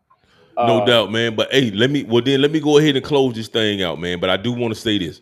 Like I said, my cousin, and he got money. He got. I mean, when I say money, I'm talking about he's a millionaire. He sold his medical company for a shit, few that was enough million. right Him and his there. Medical partners. company. Look, that was Yeah, enough. yeah, yeah. Medical Right, company. You right, need to know nothing else. right. So Medical company. he Look, actually put me on game, man. I want to say, when he put me on when he put me on game, my life actually changed when it came to the tax thing because he had access to pro athletes and these CPAs who deal with the pros, and he put me on to them. And when this man was like, "Hey, you paid out 70 G's, you should be getting half of that back." So mm-hmm. this year, just to give you guys an example, and once again, I am not a millionaire. I do not, yes, I make over six figures, but I am not a millionaire by any means. And by the time this year is over, I will probably have paid, last year I paid 73,000, 74,000 in taxes. This year I probably will have paid about 80 some thousand in taxes. My man said I should be trying to get back 50% of that. Yeah. So I should be seeing about 40%, $40,000 in a tax return. But here's what you have to understand. I made a transition from Georgia to Maryland. Yep. So of course we got Joe Fleetwood, right? Yep. That's who I do the podcast under and all that stuff. So what did I do? Joe Fleetwood LLC. That's what we got right here. Definitely. That is a Maryland company. Because I actually ended up owing Maryland taxes last year. So got good information from an actual CPA, put me up on game, said, "Hey, you owed Maryland taxes last year, get you a Maryland LLC. Get yourself straight. I got a Georgia LLC because my retirement from the military, I actually paid Georgia taxes on that. So I already have a Georgia LLC. I got two of them. I got the record label and I got my live stream company on that. So a lot of you cats out there, I'm just telling you, handle your business. It's one thing to go out here and get this money. Take care of the business side of things, man. A lot of us don't know Handle that. your business. And one thing about that is that's why I was angry with porn a lot too, because they never taught us none of that. They never told us. They just hand you all this money because they don't want you to know. They don't tell us nothing about taxes. They don't say, "Hey, we're gonna set aside this money from you from your contract. Hey, we're gonna put this money up 1,000. Just put 1,000 up a month out your contract, so you in 20 years you'll have this retirement fund." Because think about it, if Right. a month we're gonna put up 1,000 or even 1,000 amount of my contract each year, and we'll put that up and put that into a thing for a retirement fund. 20 years later, that'd be worth $1 million. You took $12,000, nigga, out of 1 year in my contract and put it up, nigga, for the interest on that in 20 years. When I want to retire at 40, I got that. But they don't give a fuck about you like that. They don't think to say that, man. Like you gotta, like it could have been that. It could have been like, oh shit, 20 years, I retired. Oh shit, this company took 12,000 of my first contract and put it up for me and said that you can't have it until you're 40, and it made all the interest on it. But they don't tell us that shit. They don't tell us about credit cards. They don't tell us about any part of that, the side of that business, things like that.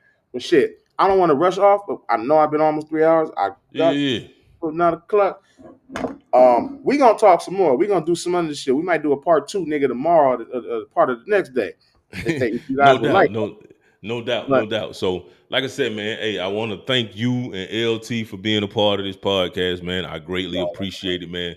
And like I said, man, we definitely need to talk offline, man. We get some business going on, but I do need you to do me a favor. Definitely got some business coming. Nah, ain't no maybe. That's for sure.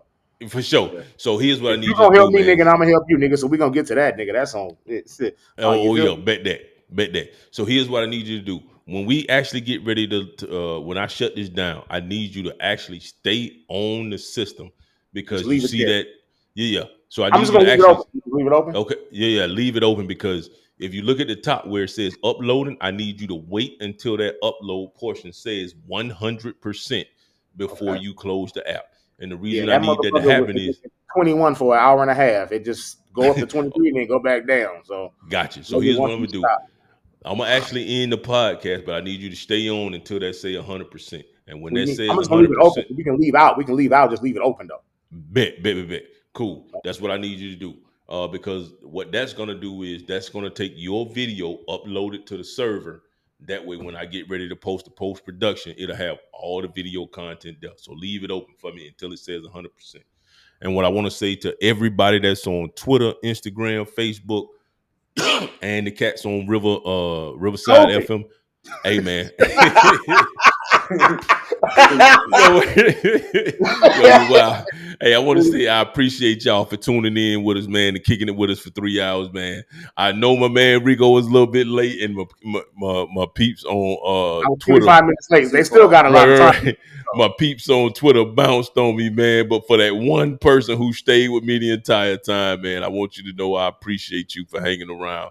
And then after he or she stayed around, man, 110 people actually stayed around and kicked it with us, man. So I appreciate you 110. I appreciate you 5, and I appreciate everybody, man. And more to come, man. Shout out to Rico Strong, man. Shout out to LT for being here. Man, I followed you, man. I got you on I got you on the ground. Hey, check this out, man. Bet, man. I'm gonna follow you back.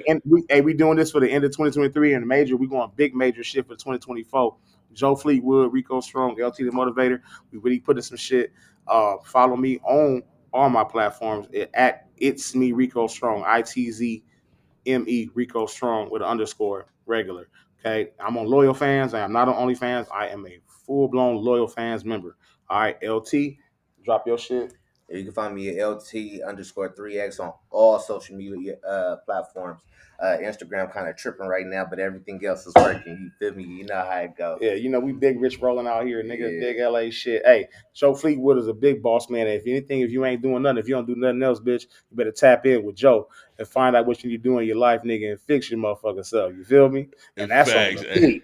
Talk your shit, oh boy. But hey, check this out, man. And for all of y'all who don't get that, man, what I'm gonna do is in the post production, like I said, you can check us out on YouTube in the post production. I'm gonna go ahead and put everybody social media links up there so you can follow us. And continue to tap in with us. Once again, it's Joe Fleetwood, Rico Strong, and LT the cameraman. Big dog pouring up. Hey, before we go, we gonna let's keep take drinking. one. Let's take. We're gonna keep drinking. Hey, we're gonna do one more for LeBron, for Lobos. Yeah. One more for motherfucking Jordan. And I'm gonna do one for Jordan. Hey, guess what? Man. I'm gonna make look. Y'all gonna fuck around. You gonna look up. Joe gonna be my motherfucking manager. We gonna take over the world, you dog assholes. Hey, oh God, oh God, let's take this shot. Let's do it. Come on. Okay, here we go. Yeah. Yes, LT the motivator. LT the motivator. Hey, we're gonna leave this camera for y'all. We are out. I gotta go take care of some business. I'm gonna text your phone, cuz. I'm gonna point this shit toward the thing, so they ain't gotta look at nothing else no more. No, you can just cut the camera. You can't cut the camera. So cut the camera. Yeah, no. Oh, I want this is your goddamn. This your shit. Yeah, don't cut it off. Don't whatever you do until it say 100%. Do not cut it off. Man, all right, man. Y'all be easy, and thank y'all for chilling with us, man. LT, you be easy. Yes, sir. You too, man. Peace.